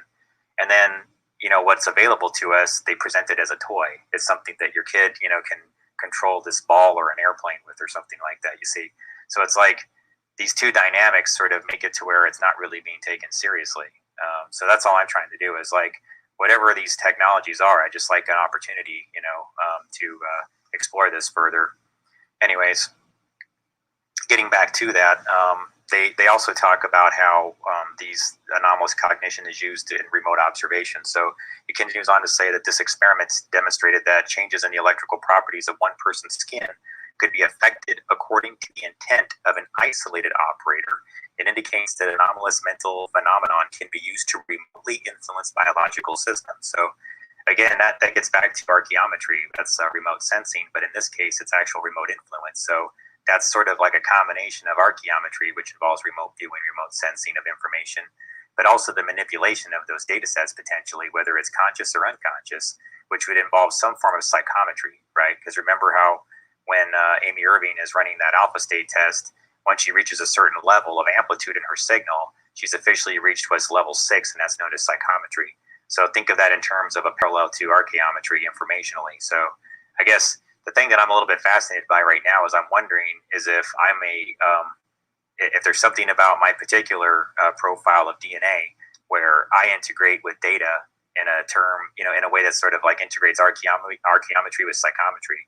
And so, again, I'm just trying to find some ways to do some of these tests for good reasons. I just like to find out a little bit more about some of the strange things that I've experienced because I know they're real just from my own experience. I mean, I have a lot of informational things that I synchronize with that feels very intuitive and psychic in nature. But see, I'm just not inclined to believe in things that are quote unquote paranormal. I'm interested in them, but I don't just believe them. I like to have it be a provable science. You know what I'm saying? So I just like to just get deeper into that with the research is all. So anyways, on a final thought here, there's when I was trying to do some research on this, I found on Wikipedia, and I don't know if this is true because I can't find too many other articles on it, but it said that there was on EEGs, which is the electroencephalograph, the test that they use to do that measurement that Amy Irving's in. That's a basic form of it. It said that there's been a topic of discussion involving that they had a gelatin in the same room as an EEG, and that it disrupted the EEG. And I thought about that a little bit, like what might make that possible. So I kind of looked up, well, what is gelatin? Because I never thought about it. And then I realized that the process of gelatin and jello, what makes gelatin is that they basically just take like fat and bone from all these animals and everything like that, and they just boil it down and condense it into this pattern. And that when it's placed back together, it gels back into this, gel, right? And that's what you eat is jello. So I again, I never think about these things when we eat them, right? But that's what it is. And I thought about that. That's sort of when you really get down to it, it's almost like condensed life. As bioplasma, it's boiled down into a paste and everything like that, then consumed. It really does sort of have like an energy signature to it. You have to think that it could potentially have an energy signature to it, because the same way that the human brain will pass information on from one to the other, involving our water frequency, our what our brain waves are, what our amplitude is. You got to think about all these dynamics because they all fit into technology. The same way that you have a radio and a cell phone, and it's capable of transmitting a certain amplitude of signal at a certain waveform. Well, our brain is like that too. And the way we communicate between one another, the way we communicate as groups, the way we influence one another, the way we influence groups, all comes back to this technology. It all comes back to human processes. And these human processes are being, effectively, the technology is mimicking our human processes. See, we already function like radios. We already have an amplifier. We already have a waveform. And all a cell phone is doing is it's integrating an amplifier, a waveform, path-to-path communication. You see, these are all things that existed in the human condition prior to the technology existing. Just something to think about. But in the process of that, I think that it would be very valuable for us to understand better, the energy signatures, what types of amplitude and signal levels that people of varying types of moods and aura fields, what type of energy they emit. Because I'd be curious if a person, when they are placed under Kirlian photography or have their aura measured, how does that transfer over to amplitude inside their alpha waves or their beta waves and that kind of thing, you see. So I think this is all worth exploring. And, I think that there's a lot of good things that can come from this, really, when you think about it. Taking about everything we've talked about up until now, integrating some of the ideas of pyramidal energy, integrating some of the ideas of positive orgone spectrum. I mean, you could really do a lot of positive things for people if you really start to have a better understanding of this. I really think there's a lot of potential here. So anyways, thanks again to Brian De Palma. I really intended to get further into this, as far as like the Fury goes and everything like that when I was talking about him, but I just got swept up in the other things. So anyways, thanks again for listening, and I appreciate your time. Thank you.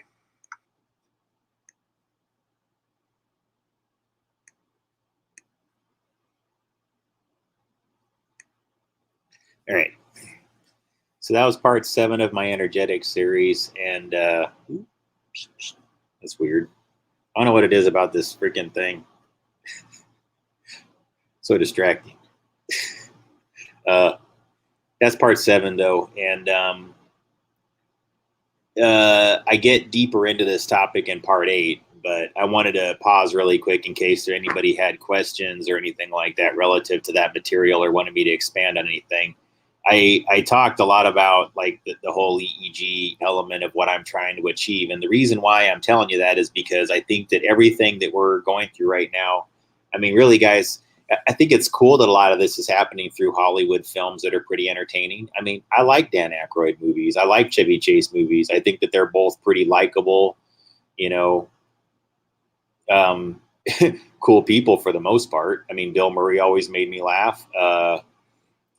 These aren't people that I ever really felt menaced about or thought were dark or, bothered me. And so I think even amongst some of the ones that they've worked with that were in some of these films, I don't tend to find some of the information that I've seen, quote, leaked or in the alt media relevant to some of those actors, that relevant. At the same time, I've found that many of the people that promoted those narratives almost never discussed people that I knew in Hollywood were in fact doing things, which says to me that I think that there's insiders within Hollywood that definitely know that the timeline drops are there, that they were defense related, and that they may even be in some cases. And I don't want to maybe it's better that I don't talk exactly what I'm going to say, but maybe that in some cases, maybe that not everybody who did those things were always safe. Some I think are safe no matter what. They're okay because they just have a different range of abilities and they understand how to navigate these things differently than others. But I started observing that people that I thought were kind of friendly and may have actually done some of these things in a friendly way were kind of dropping like flies. And I'll just put it that way. They weren't surviving in Hollywood. They were the ones that I was like, really, that one? And what was going on, guys, is sometimes right as I was discovering that what they were doing was timeline related. Well, I'm just going to be blunt since I already said it because something already happened. But again, I'm not telling you that one relates to the other. I really don't know. Just that when I was in Atlanta and I was kind of stuck inside an airport hotel for a while, waiting, for things to change. I got kind of like stuck there, and I was watching, one night just for research purposes more than anything, even though I'm very entertained by them. I was doing a marathon of Carl Reiner films because I started picking up that there was definitely something going on with his movies. Things started synchronizing really, really strange. And again, right up to the point where I was watching Summer Rental starring John Candy, and his character plays an airport traffic controller. And when I looked up the filming locations of the movie, and I do believe it's the same way in the film, he worked at the Atlanta airport. And literally, when I stared outside my hotel, it was the watchtower that manages the traffic coming in and out of ATL, the airport. And here I am watching a movie by Carl Reiner, Summer Rental, starring John Candy. And then I transitioned into the film Summer School. I know, he did right in a row, the same year, I think, one movie named Summer Rental, another one named Summer School. And I've always known, without getting into too much detail, that Summer School has some CGI actors and actresses in it, some that I think I actually have met in physical reality that did not tell me that they were connected to that. To be clear, guys, these kind of things have happened to me, I think, specifically because of this whole Tag Gate, Stargate thing, okay? And maybe that's why some people in Hollywood are like, shut up.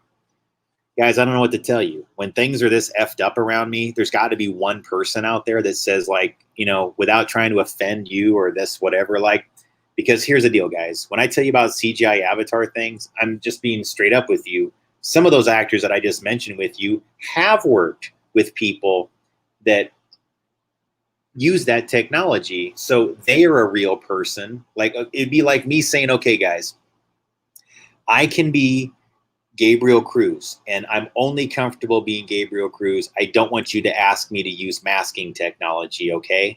However, look, guys, I'm not telling you this is what I'm doing. I'm just saying, like, this is some of the bargains that I think that are made.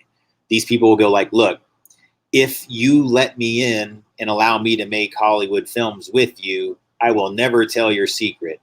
If you tell me that I was standing next to Jane Doe when I made that movie, then I will say it was Jane Doe, even though I know that was actually Jane Mansfield. I don't know. That just to be not that specifically, guys, but you see where I'm going with this, that some of these people, yes, they only are themselves in physical reality, and they are themselves in Hollywood. They will show up to the red carpet. You'll see them there. You can take pictures of them. You can find them maybe strolling down Melrose from time to time. Yeah, those are people that are out there in Hollywood. It's not like it's all magic. It's not like it's all CGI and everybody does this, or even most of them. But there is a small group of people that do operate almost entirely with avatar or optic masking to change their face. And when you know how good prosthetics are nowadays, I mean, I want you to think about all those scenes. Speaking of Brian De Palma, think about all those scenes in Mission Impossible. I get it, guys. There's quite a bit of rigging when they do transitioning from CGI to an actual mask. But some of the masks that they're able to make are pretty freaking realistic nowadays, guys. And I'm telling you, they can trick people. Some of these makeup artists are extremely talented. And yeah, when you integrate that talent with CGI masking, yes, a person can, in fact, play somebody that looks maybe not radically physically different than them, but, you know, can be significantly. And then prosthetics can be them in public. Again, not getting that close to people, making a public speech or accepting an award, but from a distance. It's Hollywood, you guys. Remember, they can make a movie in front of you. And all I'm explaining is this is how they've kind of got away with all this, good and bad. Some of these people, like I said, they were doing defense projects. So here's why I think my data got controversial with those people. And I apologize to you guys because I didn't know. Some of the people that they were working with as real actors, they brought in other people that normally would not have done that. And so it's a little bit like challenging the mafia within Hollywood to be involved with some of those projects if you knew that they were timeline. Like if it ever got revealed that those actors or actresses did timeline movies to help a person like me or you or the average person going through these things like that, then yeah, within this mind, this, look, I don't like to get too deep into that topic, but the MK element of what's going on here, yeah, that's like shutting down their control mechanism. Like they don't want to see that happen. They want to see you mentally controlled. They want to see you, you know, behind bars mentally, let alone anything else. And so what I'm saying is that oftentimes, not always, but what I'm saying though is that some of these actors, I think I pissed them off because they were working with people that were doing the right thing and had to take a risk, but they did not want to use their own likeness. So they used the CGI in those cases to be some other actress. And it occurred to me that, yeah, that's why some of these actors and actresses have been like just either disappearing or actually just whatever going away. And for that, you guys, I don't know what to tell you. I'm sorry. You know, when I was seeing things that were fake, I didn't know what to make of it aside from I just thought it was fake. But it occurred to me now that this was something that I may have been like just going like, hey, it's fake, it's fake, it's fake, left and right, and without really understanding always the consequence of that. And so I didn't want you guys to think that I was doing that in any malicious sense. I can tell now that some of you were actually trying to help, maybe even me. I mean, as far as I can tell, they may have been specifically designed to help me. And I've been given, well, look, I've been given tip-offs or whatever, guys. I don't accept everything as truth. I just kind of go like, well, that might be true or that might not be. But yeah, that some people were trying to help.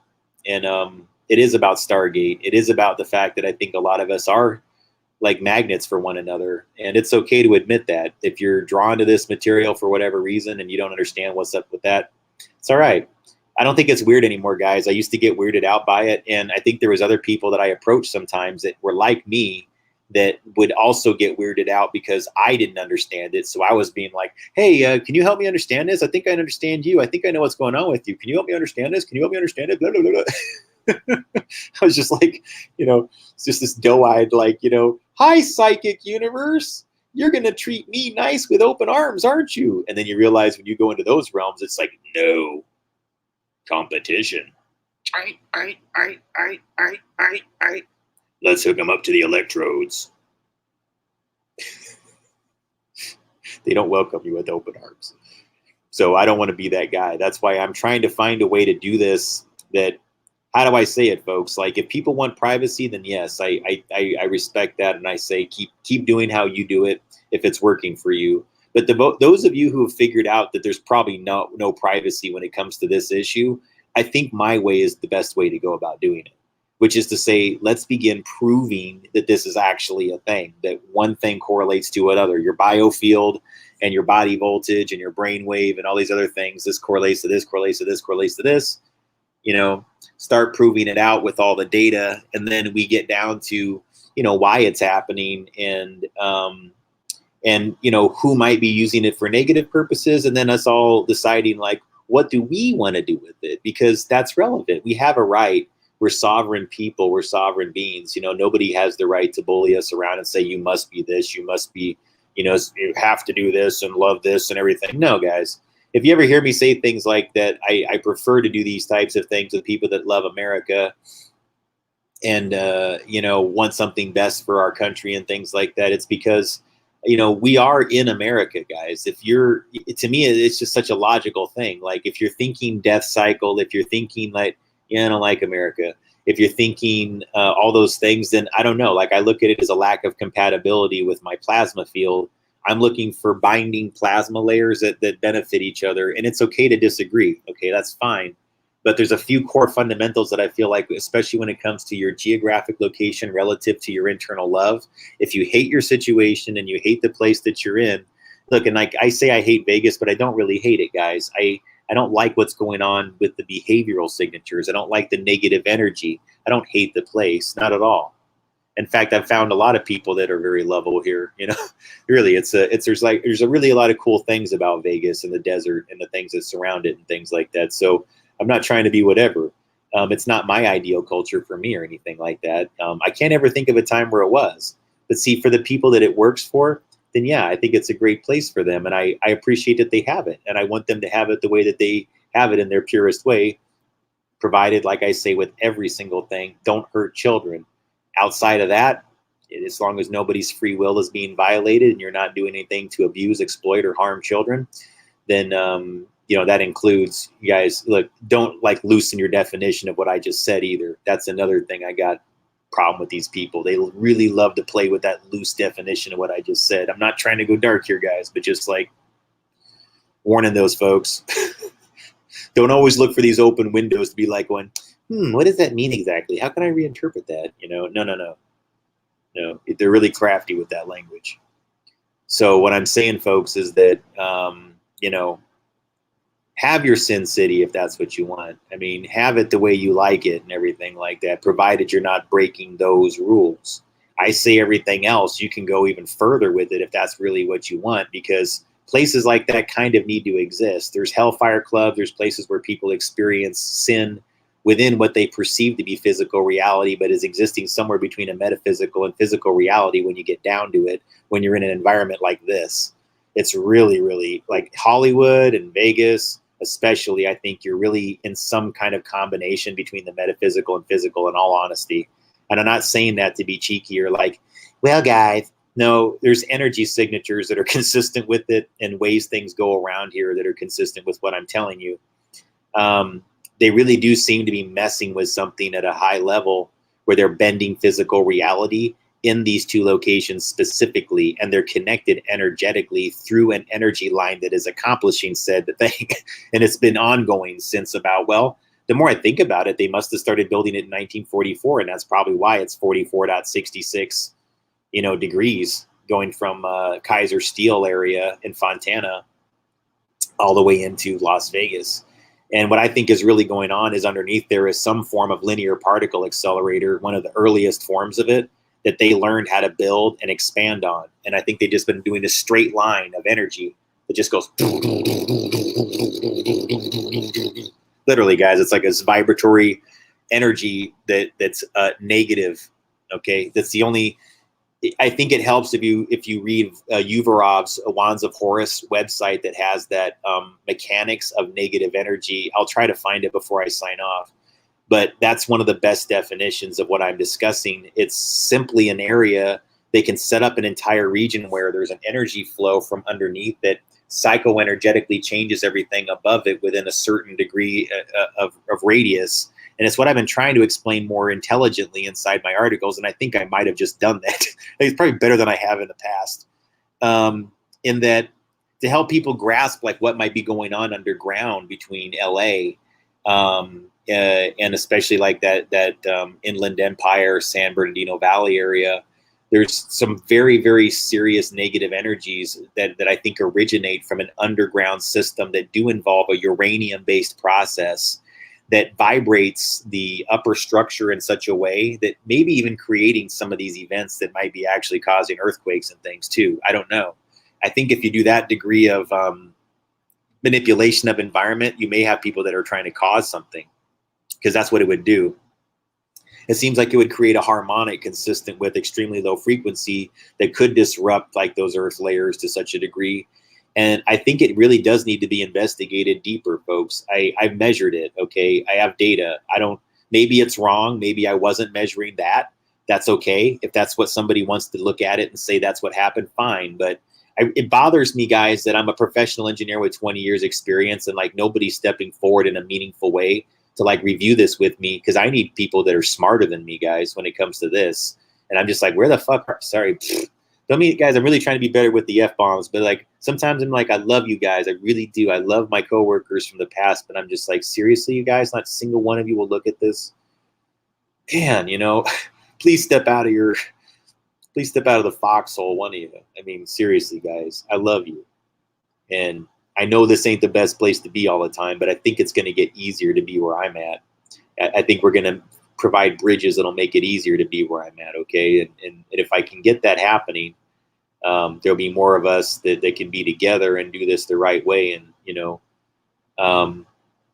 but man, when I find things like that and I know they can change people's behavior, it just sticks a rock in my throat. I don't know what else to tell you guys. Like if you've seen people's behavior change, or you've seen a device like that or an energy line like that literally turn somebody that you know is just the most beautiful human being in the world, and you see it change their behavior so radically, it touches you in a way that it's hard not to be affected by it. Guys, you see, you have to understand what I know about some people. Like I know how remarkable they are. I know how pure they are. And I know some of these things that are happening could have only happened because of energy. And how do you tell somebody that who doesn't believe in it? How do you convince somebody that this is happening? I don't really go, guys, I'm not trying to. I'm really not trying to. I'm really not trying to.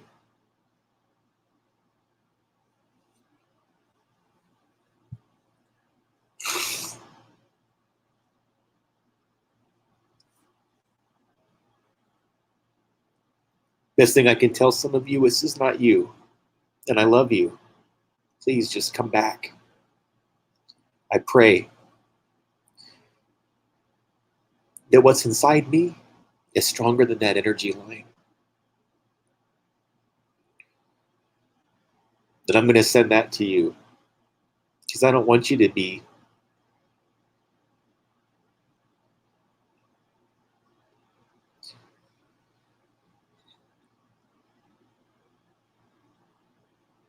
I've just held out hope that I'm not too late, you guys, because I didn't know how to do this before.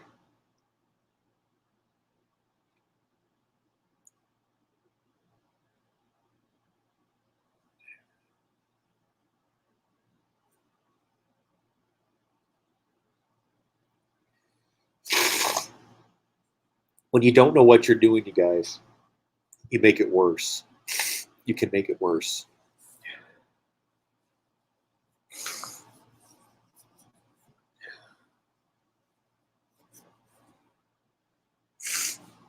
And it's not like I did something bad, you guys. I just, I didn't understand how to balance energy yet. I know this seems like a strong reaction to something, but if you understood what I knew at the level that I did, it's a little bit like you knew you had, oh my God. Like sometimes you knew you had you had it in you to change something and you didn't do it. You succumbed to the worst anger inside you. You let that part take over. You got angry.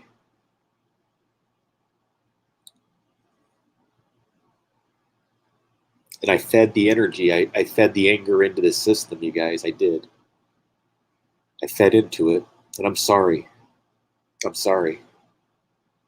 I want to do better.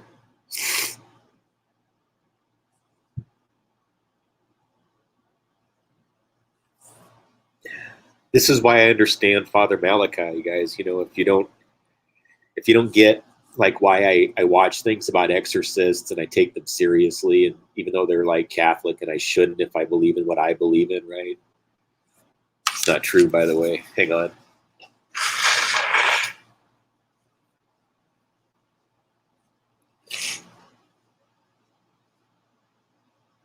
Whatever you don't believe in is every bit as real as what they do. Please understand that.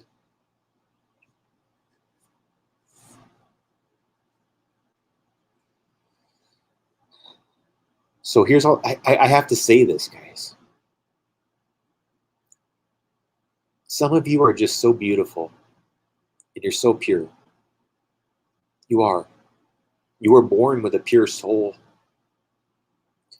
You were not put here to do a single malevolent action on this planet. It was not what you were put here for. You were born to do remarkable things, I can promise you. And anybody who tries to get you to succumb to fear and anger and rage is getting you to focus on the wrong thing, even if they tell you it's holy. Because they know what you have inside you and they're trying to get you to be a destroyer when you're a healer. So please, those of you who even listen to me still,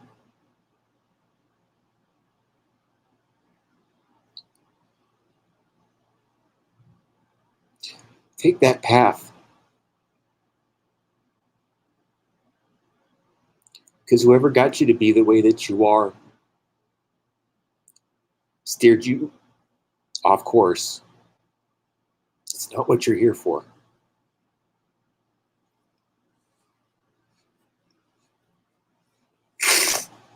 Don't resist me and don't fight me. Help me. Where in the universe anybody could get it inside their mind that I would be the one that's wrong in this? That's where you have to figure it out for yourself, okay? You know I'm talking to you.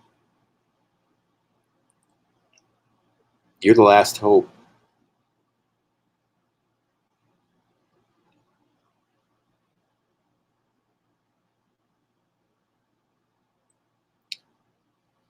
You've got more inside you than you realize. And anytime they try to incentivize you to be angry at somebody or to hurt them, it's because they've fallen into something that they can't get out of and they didn't know what to do but to pull you into. And it's okay to be different. It's okay not to do that.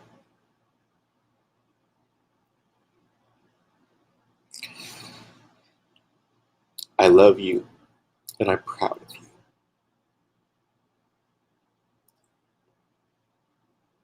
Don't forget who you are. Please.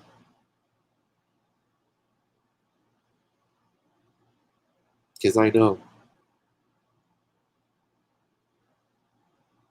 Okay.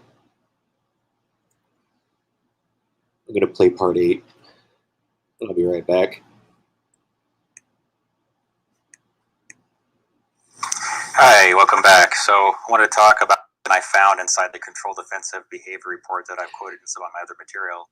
It says, space in this report does not permit a discussion of psychotronic generators, devices which are reported to be able to store human bioplasmatic forces for later use. I want you to think about that because that sounds kind of Ghostbusters, right? So think about it in terms of, what we've discussed in previous material about how, trauma signatures, things about fear and death and things like that can be sort of bottled and contained into an energy that's sort of like an ether. This kind of demonstrates that our military back in, as of 1972, was investigating this phenomenon and were familiar with the research that the Russians had already done on it, or what was then the Soviet Union during the Cold War era. So they were concerned about what they needed to do to compete with that. So since that was 1972, this year, as of this report, is 2018, I think that's relevant. So, but I'm going to quote from 2 materials here. One is called, the one I just mentioned, Controlled Defensive Behavior. I'll put in the comment section below the document numbers. You can go to the Freedom of Information Act library on CIA.gov and download them yourself. That one's written by John D. Lamoth, and the other one I'm going to be quoting from is called The Gateway Experience, Brain Hemisphere Synchronization in Perspective, by Wayne McDonald, and that one's from 1963. So we're talking well over 50 years ago that some of this material was put out. So getting to it, so I wanted to talk about how that relates to first of all transcendental meditation he talks about as like, an interaction with the gray matter in the brain as a real science. So they even have some diagrams here that I can show you. It says that, on the other hand, transcendental meditation works in a distinctly different fashion. In this technique, intense and protracted single-minded concentration on the process of drawing energy up the spinal cord ultimately results in what appears to be creation of acoustical standing waves in the cerebral ventricles, which are then conducted to the gray matter in the cerebral cortex. So you think about what that process involves, right? You're actually kind of talking about sort of like what that Wilhelm Reich diagram with the energy spheres going into the body and then recirculating. How that process it involves like your glandular, your glands inside the center of your body, and there's all pairs of these things going up and down your body, and it all goes right up to the center of your brain where you have the pineal gland at the center.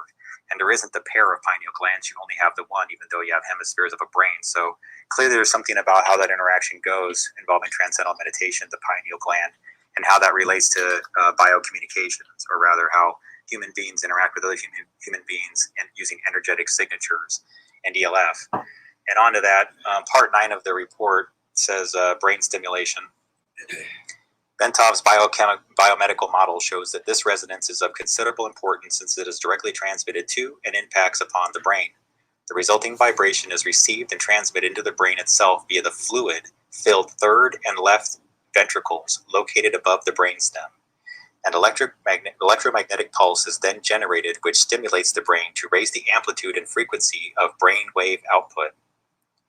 Just as Dr. Twemlow observed in his research on the effects of the hemisync tapes, also the brain is contained in a tight membrane called the dura, which is in turn cushioned by a thin layer of fluid located between it and the skull. As the coherent resonance produced by the human heart in a state of profound relaxation reaches the fluid layer surrounding the brain, it sets up a rhythmic pattern in which the brain moves up and down approximately 0.005 to 0.010 millimeters in a continuous pattern. The self-reinforcing character of resonant behavior accounts for the body's ability to sustain this movement despite the minimal level of energy involved. In this way, the entire body, based on its own micromotion, functions as a tuned vibrational system, which transfers energy in a range of between 6.8 and 7.5 hertz, and into the Earth's ionospheric cavity, which itself resonates at about 7 to 7.5 hertz. And if you remember from my other material, a hertz is 1 cycle per second. Of this process, Bentov states, this is occurring at a very long wavelength of about 40,000 kilometers, or just about the perimeter of this planet. In other words, the signal from the movement of the bodies will travel around the world in about 1/7 of a second through the electrostatic field in which we are embedded. Such a long wavelength knows no obstacles, and its strength does not attenuate much over large distances. Naturally, it will go through just about anything, metal, concrete, water, and the fields making up our bodies. It is the ideal medium for conveying a telepathic signal. So that's the science of telepathy. That's the science of the way we have a biochemical interaction in our brain that can actually send out a signal that's measurable and it can be received by another operator receiver, right? Which is another human being in this case. Energy entrainment. As the body is turned into a coherent oscillator vibrating in harmony with the surrounding electrostatic medium, the specific exercises, including the gateway tapes, enjoin the participant to build up the energy field surrounding his body, presumably by using energy from the Earth's field, which the body is now in training because of its ability to resonate with it. This puts the body's energy field into homogeneity with its surrounding environment and promotes movement of the seat of consciousness into the surrounding environment, partly in response to the fact that the two electromagnetic mediums are now a single energy continuum. Thus, the same process which moves the brain into focused coherence at steadily higher levels of frequency and amplitude, so as to entrain analogous frequencies in the universe for data collection, also promotes enhancement of bodily energy levels to a point adequate to permit the subject to experience an out-of-body movement when he is ready to do so. More will be said about this topic later. In addition, by resonating with the Earth's electromagnetic sphere, the human body creates a surprisingly powerful carrier wave to assist the mind in communication activity with another human mind similarly tuned. Okay, so I think what this is really communicating is, when you talk about how you're at a similar frequency in that, roughly 7 hertz range there, and how your brain is operating at a very similar range. By going into alpha states, you're able to sort of mimic that same frequency that the earth resonates at, see? And so it's sort of a skill to develop that's very valuable to be able to achieve alpha state in that way. And when you do that, basically by connecting to that earth energy grid that's at a similar frequency, you'll also find other people that are capable of tapping into that frequency at the same hertz level, that are able to communicate with you at that bioplasmatic level. So there's sort of an energy transfer that occurs. And that's pretty interesting because, these hertz level waves, they can travel across anything. They don't experience attenuation. They go through everything. And they can travel clear across the globe. And depending on how you perceive things, if we're in an ionosphere and everything's sort of like trapped within this ionosphere, then everything just sort of contained within that and bouncing around in a way. Or it just continues to move on, and outward. So it's something to ponder and think about a little bit.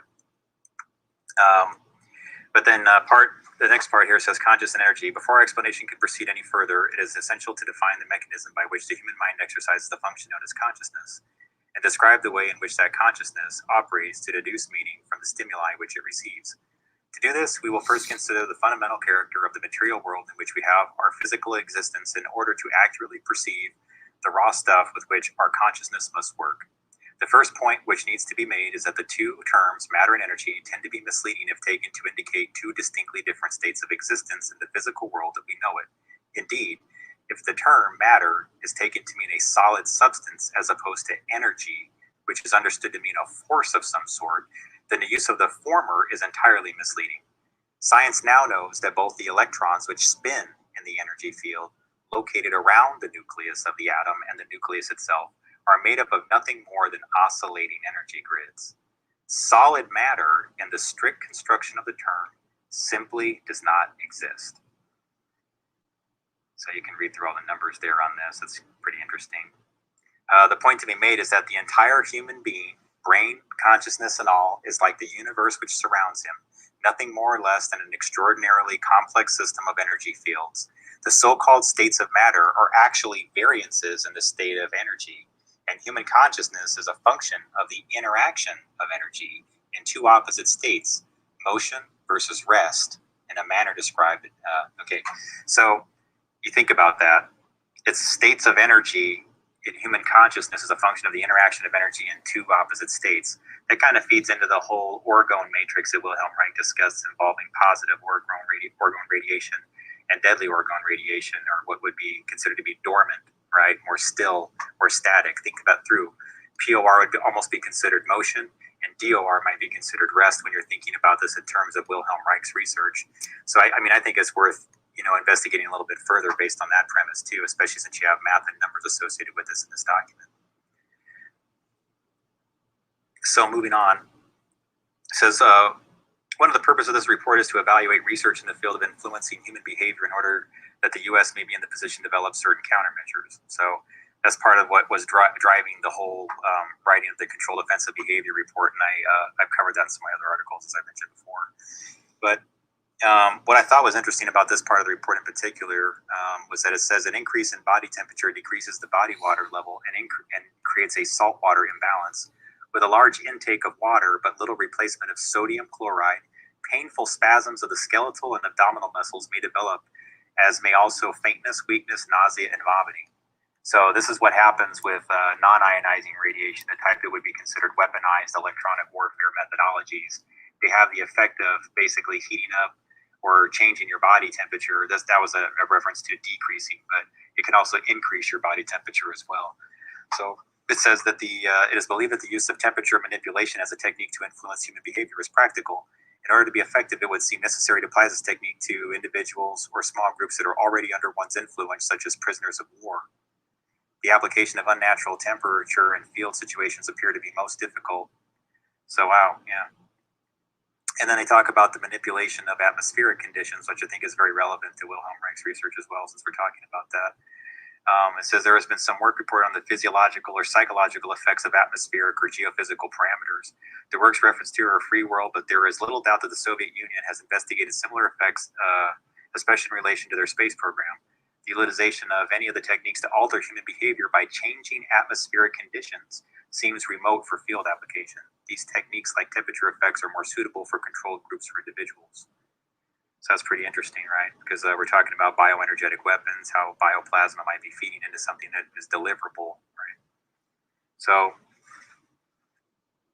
it says intermittent exposures to negatively ionized air produces a sedating effect on humans. There are some researchers who believe that positively ionized air causes irritation and anxiety, which is applicable to altering behavior. So again, the weaponizing of ionized air, this is why we need to be more educated about electronic warfare methods, because you could have people that are serving a more domestic terrorist function that are getting away with a lot of things because they use methods that are very difficult to detect, but have a very strong effect on human behavior and human physiology. It can cause diseases. It says they also use odors. I don't want to get too deep into this, but they just talk about how odors, if the smell is foul or irritating enough that a man will attempt to avoid it. If escape is hindered, or if the odors are used with surprise, they may elicit certain behavioral changes in the individual. So you see, a lot of these people that are doing these types of activities, sometimes involving energetic manipulation, oftentimes are integrating chemicals that have a certain odor to them. And that's an observation I've had as well. Light. So now you're getting into more of the MK Ultra, light, flicker, and pulsing. But see, what I think is more interesting about their observations on light, and I'll let you read these here on your own for the most part, but you can kind of see how they're discussing the difference between yellow light and non-rhythmic bright lights, and how these different effects can change your sleep, and thinking through about how we've had these sort of clean energy methodologies and LED and different types of bulbs and everything like that integrated in, that are now less of a constant light and more of a pulsed light, more of an off-on type function in order to save energy. And so what they're discussing here is almost like, before we had those things as quote unquote, clean energy things, they were being used more as, methods of to control behavior in human subjects, which would be consistent with things that are about like MK Ultra and things that are similar to that. Sound. So you've probably seen some news lately about sound being used, like ultrasonic weapons, like in Cuba, for example, at an embassy. There's reports of that about a year or two ago. It says sound from one source or another has been used to elicit behavioral changes in every war ever recorded. So, if it says it could have been a simple bugle call or a battle cry or a mechanical siren device, right? So it was something very simple back then, but of course nowadays they're upping the ante. Now, this report was written in 1972, so it said back then, they said exposure to a siren generated sound of 20 kilohertz at 1 watt per square centimeter kills a variety of insect life in 3 to 4 minutes, and larger animals, mice, in about 1 minute. That's a sound wave. That's a sound weapon. Human operators with earplugs experience cool, sizzling sensations in the mouth and an unpleasant tingling in the nasal passages when they hear the siren. And I've experienced things that are similar to this as well, so I can validate that that's a real thing. Sound can be used on controlled groups or in the field. Sound can produce behavioral changes, and the effects of sound on humans is being investigated. So, again, I think that's been well researched and discussed already, so I won't get into too much information there. And also, I've already talked about some of this information in my other reports. I'm not going to get too deep into it, but since they do mention electromagnetic energy specifically in the super high frequency range, it's notable that within the same document and everything else I just mentioned, they're also talking specifically about SHF, super high frequency, and that's defined as anything between 3 gigahertz to, 30 gigahertz. And I'll put a document up here showing that. And that would include things like some of the Wi-Fi that you use, so standards and things like that. So that's why that's relevant. And then, getting later into the gateway process documents and things like that, they discuss bioenergetics and biocommunication in more depth. So I wanted to talk about this one in more depth, that we have some more clear, ways of communicating certain terms. So it talks about bioinformation is defined as those phenomenon associated with the obtaining of information through means other than normal sensory channels, through extrasensory perception. There are several forms of ESP, including A, telepathy, transmission or reading of thoughts, refers to the extrasensory reception of information about the mental processes of others. B, proscopy or precognition. While the above forms appear to differ only in the nature of the object about which information is received, numerous observations indicate that precognitive ESP involves, under certain circumstances, trespassing the barrier of time to obtain information about future events.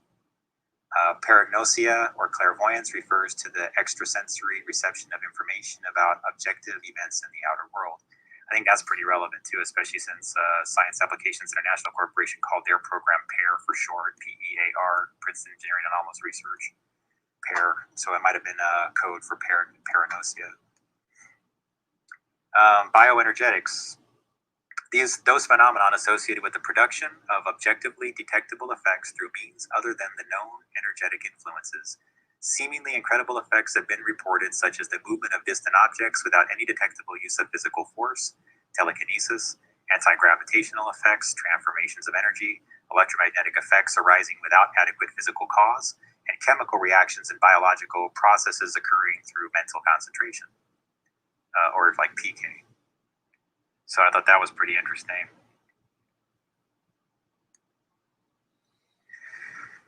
All right, so I don't want to read through every single part of this report, but I'm going to leave some slides up here for you to go through. You can freeze frame it and read some of the rest of this report. But, I just wanted to get back to Kirlian photography a little bit because during the Cold War era, they were very, very interested in this topic, and it's sort of like aura photography. So taking a picture of your aura field or your bioenergetic field, your bioplasmatic field. Okay, so I'm just going to read this from the Defense Intelligence Agency report. As mentioned above, the Soviets seem preoccupied with the search for the energy that carries or facilitates telepathy transmission. Is it electromagnetic or not? The search for this unknown energy has led the Soviets to Kirlian photography, named after its inventors, Semyon and Valentina Kirlian. The Kirlians developed the technique of photographing with a high-frequency electrical field involving a specially constructed high-frequency spark generator, tuned up and down between 75,000 to 200,000 electrical oscillations per second. Their first photographs showed turquoise and reddish-yellow patterns of flares coming out of specific channels within the leaves. A magnified picture of a finger showed craters of light and flares. By the 1960s, research on bioluminescence revealed by Kirlian photography was going on in many Soviet universities. Perfected techniques of photographing the play of high-frequency currents on humans, plants, and animals, as well as on inanimate matter, have set the Soviets on some striking discoveries about the energetic nature of man. Bioplasma is a term coined by the Soviets for bioluminescent phenomenon or energy. Scientists at the Kazakh State University at Alma-Ata have found that the illnesses tend to show up in advance as a disordered play of flares from the bioplasma long before they manifest in the physical body. According to Ostrander and Schroeder, the Soviets may be attempting to link Kirlian photography with computers, among other things, to instantly analyze the spectra of colors appearing in the varied colored flares from the living body. It is believed if there is any positive basis for Kirlian photography in the bioplasma body of humans, the Soviets may be closer than is thought on the controlled use of the Apport techniques and the possible astral projection phenomenon. Let's think about that. I don't want to get into astral projection right now, but you should do some research on that. It says they found that by charting acupuncture points, a correlation exists between bioplasma and changes on the surface of the sun. At the exact moment solar flares occur, there are changes in the electrical potential of the skin's acupuncture points. These electrical charges are measured by a toboscope, probably a simple Wheatstone bridge device. In some way, the bioplasma of the body is sensitive to these solar explosions the instant they occur, even though it takes about 2 days for the cosmic particles to reach the Earth.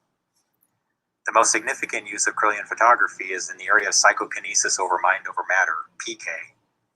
And so I don't want to read the entire thing, but basically, if you can pause and read it if you want to, but while they had somebody who was gifted at psychokinesis that could move objects through thoughts, and that they noticed that that their eyes during the apparent movement of objects by PK would be luminescent. There would be bioplasma that would come out from their eyes. I mean, talk about that.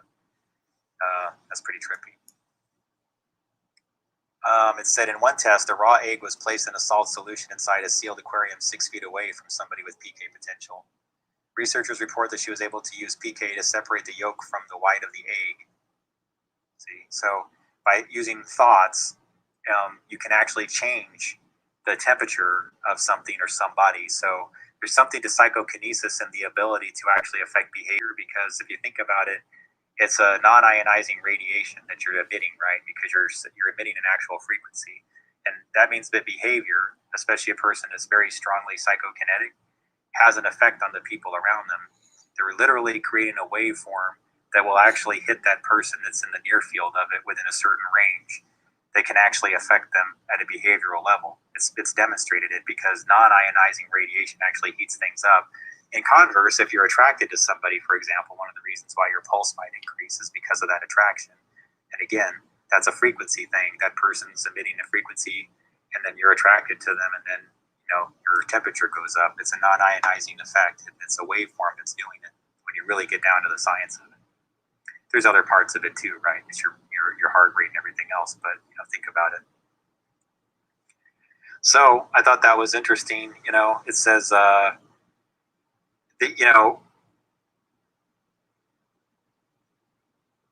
in electromagnetic fields, they went all around her body and all begin to pulse in rhythm whenever she's experiencing something PK.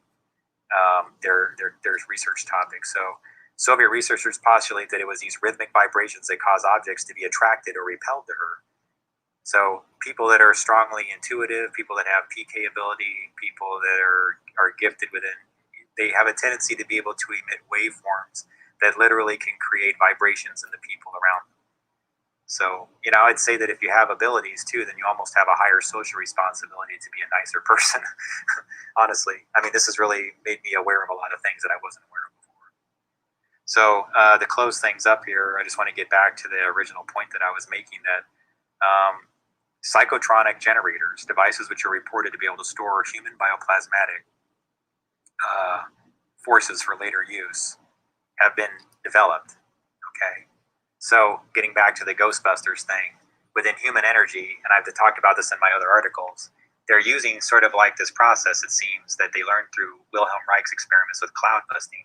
It seems to translate over to the human condition, where you can pulse a human target with very similar frequencies to generate the same spectrum of DOR and POR ether, which is really just bioplasma. And so when you think about that, if you can do that to a human, and you can do that within cloud busting, then really a psychotronic generator that has been reported to be able to store human bioplasmic forces that was designed back in 1972, imagine where we are today with it. So it's something to think about and something to really take seriously. So I'd encourage you to go into some of my other material, like The Wizard of Hertz, where I discuss how some of these technologies are using like megahertz type frequencies and those types of interactions to actually generate some of these behavioral and potentially bioplasmic, extraction methodologies. So I think that's worth discussing. But anyways, I want to close this up because I know I've been going on for a while here. So I just want to keep this to mostly raw data, and I will leave all the document numbers for you to find everything here yourself. And thank you.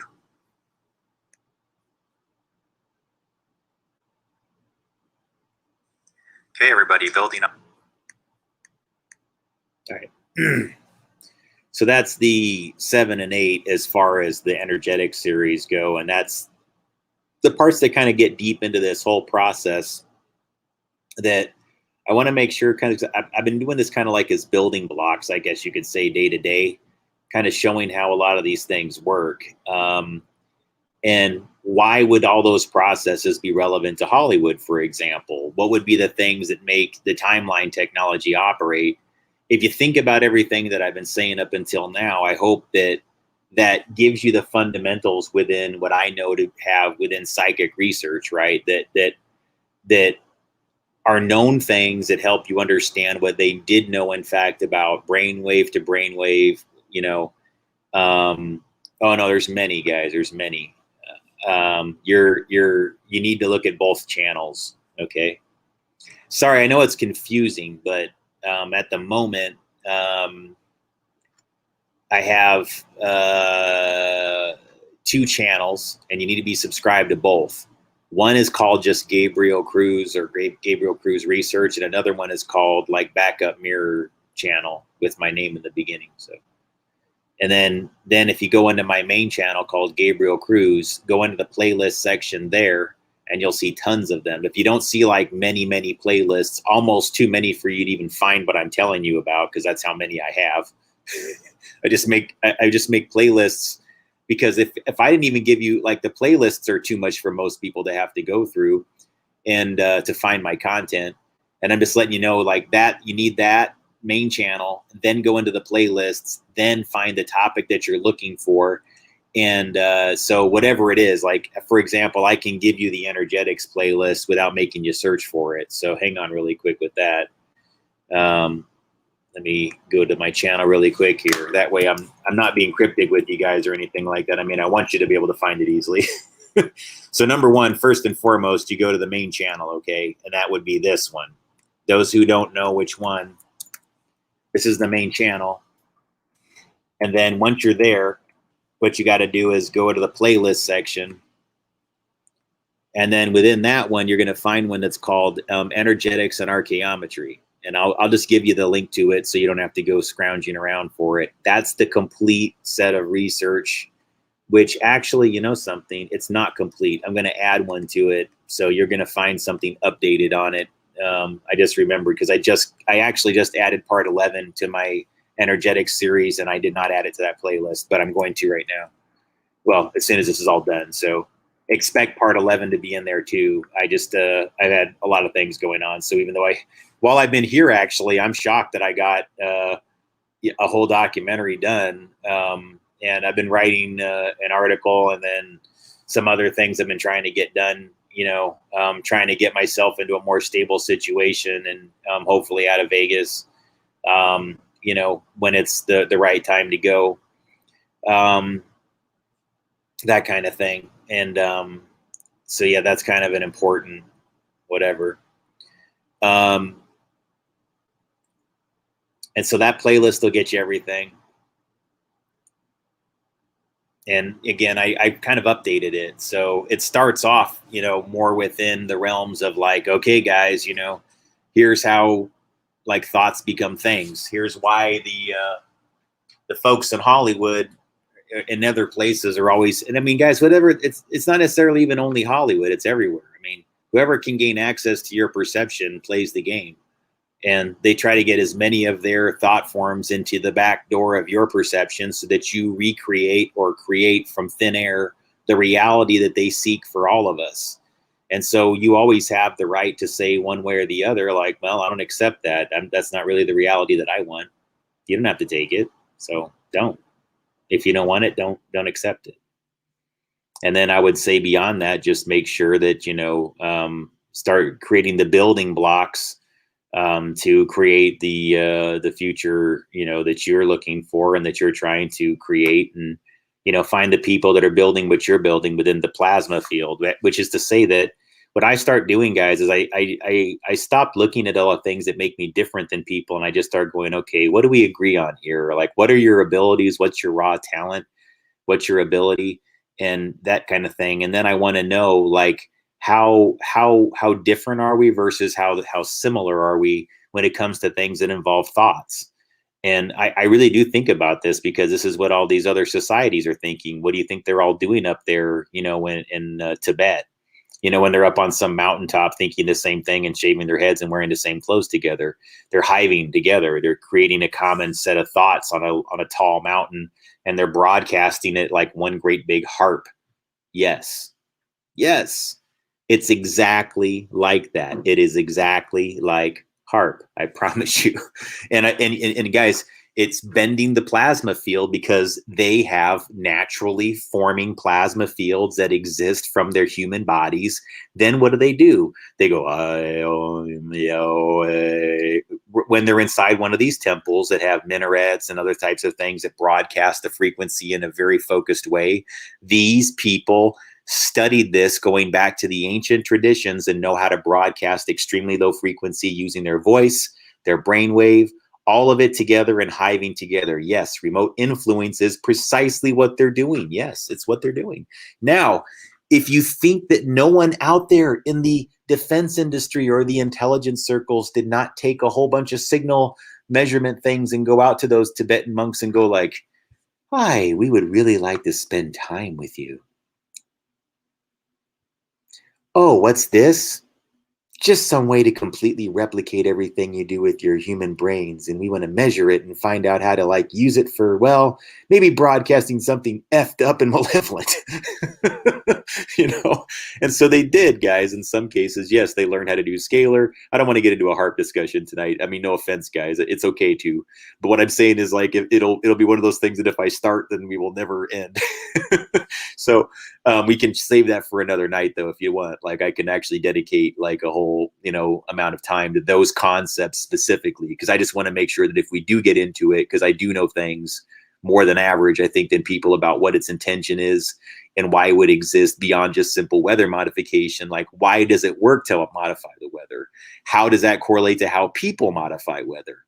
There you go. This is the whole thing that we need to be talking about, because all they're doing, guys, is HARP is studying like what the Tibetan monks do and replicating with technology. What does the Indians, the Native Americans do when they do a rain dance? And they're doing their feet against the soil. You think that's not generating a signal just like you would with a signal generator, a vibratory frequency? You go up to the guys, watch The Golden Child if you need like a less sophisticated form of what they're doing up there. Just watch that Eddie Murphy movie and figure it out. You're going to learn this is what the magic is. It's hiving it all together and broadcasting it out. So again, all what they can do then is say, all right, let's place certain thoughts or whatever within this HARP grid that's artificial and pull the plasma out of a select area and then redirect it up. I mean, if you get down to it, guys, they could really replicate to some degree within, I would argue, more of a dark orgone radiation spectrum is probably what they're going for and doing. And then re-ratting it using those things, human behavior signatures, which would be plasma attachments that can attach to extremely low frequency because it originates on the human brainwave of extremely low frequency, then goes boom, boom, boom. Now, if people are being harmed underneath, this is why I got really interested in this topic, guys, because I found that they had that miniature HARP-looking thing in the neighborhood that I know had tons of child abuse in it out there in Bothell, Washington. That's why I made a report from there, guys. I said, look, I don't know what's going on with these antennas over here, except that they're inverted omnidirectional and they're up on this hilltop. And 3 blocks away is where a whole bunch of kids got molested for many years and no one did anything about it. And this place seems to all like be dedicated to being like, hey, thumbs up, no problems there. And not the base itself or anything like that. It was just weird to me that there was an underground facility and then HARP type antenna above it. So does one correlate to the other? I kind of think it does, maybe, but it doesn't mean it has to. And it doesn't mean everybody who's out there is aware. So guys, don't get all pissed off at me if you're up there on the Bothell, Washington thing. Just hear me out. You could be doing something with POR spectrum radiation if you wanted to, and maybe you are. So I'm not assuming negative intention, okay? Just making sure you know that. I just think that I figured it out. Just saying, I can't help it, guys. I'm almost like a dowser when it comes to these things. Once I physically put myself on a location, it's just like, yeah, I can know what's going on here. And yeah, so I think there's definitely something with it where they're re-ratting human energy signatures that can, again, create psychoenergetic events in a very ionospheric bounce type fashion where you can directionalize it and aim it down at a specific area, spot beam it. That's consistent with what's known about it, guys. I've seen them generate plasma balls and plasma fields with the HARP facility. So it's like, is it that weird to think about? I don't think so. Yeah. And so thinking this through a little bit about timelines in Hollywood, folks, I'm just saying, like, it's not all malevolent. It's not all negative. And I've opened my heart up to the possibility, quite honestly, that quite a number of them were doing some pretty holy work. They're on a mission from God, so to speak. Blues Brothers. We're on a mission from God. Yeah, there's something to that. I think some of them actually kind of are on something akin to a mission to God. And it's, again, I'm not trying to be dramatic about it. I just think some of them actually did something somewhat holy and actually do care and are pretty decent people. And all I'm telling you guys is when you review information relative to some of these stories that are coming out, please, please, please approach it with a critical eye. Yeah, there's some baddies out there. There's some people doing some negative things. They're not cool. They've been, getting away with it within some of these circles for a very long time.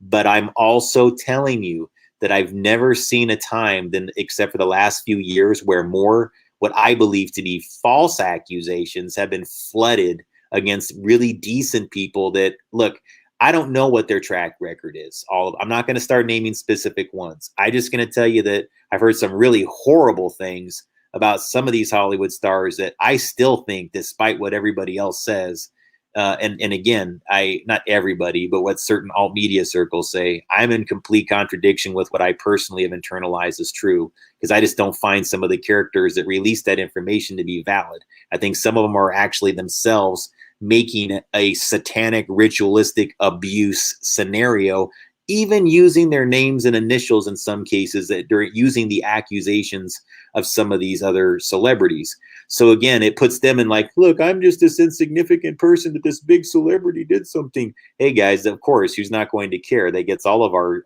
heartstrings pulled. But just be very cautious, because some of these characters they're just manufacturing to make accusations are about the ones that did timeline information things, okay, that I think actually were doing something at a more defense level that was trying to prevent activities that are happening now from happening. But they would never reveal that because it would make them put them in too much of a state of danger. And I also think that right now, some of the ones that I've seen get attacked lately are absolutely the ones that, now that I've reviewed some of their older work, which seems to almost get buried by Hollywood, like you don't find them on the streaming web services. You really have to dig to find some of these movies from the 80s that I'm talking about. I don't want to get into too much detail tonight about which ones, but or the celebrities. But I'm just saying, guys, like, let's have more of a critical eye, though. Okay, that's all about this information. Not all of them are bad, yet not all of them are good. Some of the ones, I'm just telling you guys, I've done my own research and nobody talks about some of the worst ones. And I have data on them that's like corroborative, has business records associated with it. I have them Google mapped all over the freaking place. And I'm like going, how come no one's talking about this lesser celebrity, but they're all chasing after these high-end, celebrities on this list? It's a little bit like going, don't look at me. Look at these ones. Look at these ones. Look at these ones. It's something like that was happening, guys. And just being real with you here, you have to like expand your perception on like some of these issues, because there were a lot of them were perception traps to get people sort of emotionally involved with certain characters that they had set up to make some pretty damning accusations against people that I think actually did some pretty amazing work. That's all I'm going to say to it, guys. Again, I'm not a celebrity worship guy, but I have seen examples of some of the people making these movies that are actually doing some pretty amazing revelations, and that I think really are trying to help. But if you knew what they were up against, it's like a mafia that can really F you up. And so there's no way in hell they could reveal the secrets that they know and still live, let alone continue to have a career and support their families. So I praise them for the work that they've done. I'm going to do my best not to put them in harm's way if I know better. That's the best thing I'm going to say about that, guys. I just found too many things where I'm realizing now that some of them really did help out quite a bit. And so I just say, keep your heart open to both possibilities. Don't be stupid. Don't just fall for any of these people because you got stars in your eyes or something like that. Anybody, myself or anyone, man. I don't think anybody should be, not that I have that kind of whatever, but what I'm saying, guys, is like, nobody should have that kind of influence or whatever. Like, you got to find it inside yourself too. And that's a good thing to do, but also make sure that you're opening your heart to a lot of different possibilities about why some of these narratives could exist a little bit, and practice your heart chakra exercises if you can learn to like focus light on people a little bit, and again, without, it doesn't mean you forgive them or accept them entirely. You don't have to do that. It just means that when you shine that light on them, that, hey, if you love them, then you're just going to give them glowing, loving energy. But if they're doing something wrong, then that light's going to reveal those actions openly. See, then that's to me, I feel like that's one of the safest things a person can do karmically when they're thinking about a chakra exercise, is to do like the shine the light thing, I'm going to wrap up here just shortly, guys. So I want you to know I really do appreciate you joining tonight and everything like that. And that, if you would like to contribute to the channel, I would greatly appreciate it.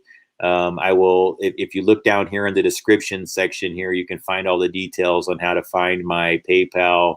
I have Cash App and Venmo and things like that. If you're interested, I would really appreciate the support. I'm trying to get some changes happening and everything like that. I'm not sure what the next stage is or anything like that, but yeah, I need to I need to make some pretty meaningful changes here soon. And so what I'd like to do is, anything we can do to, get that going, I would appreciate. So anyways, thank you guys. Have a good evening. I appreciate you joining, and have a good night. Probably see you tomorrow.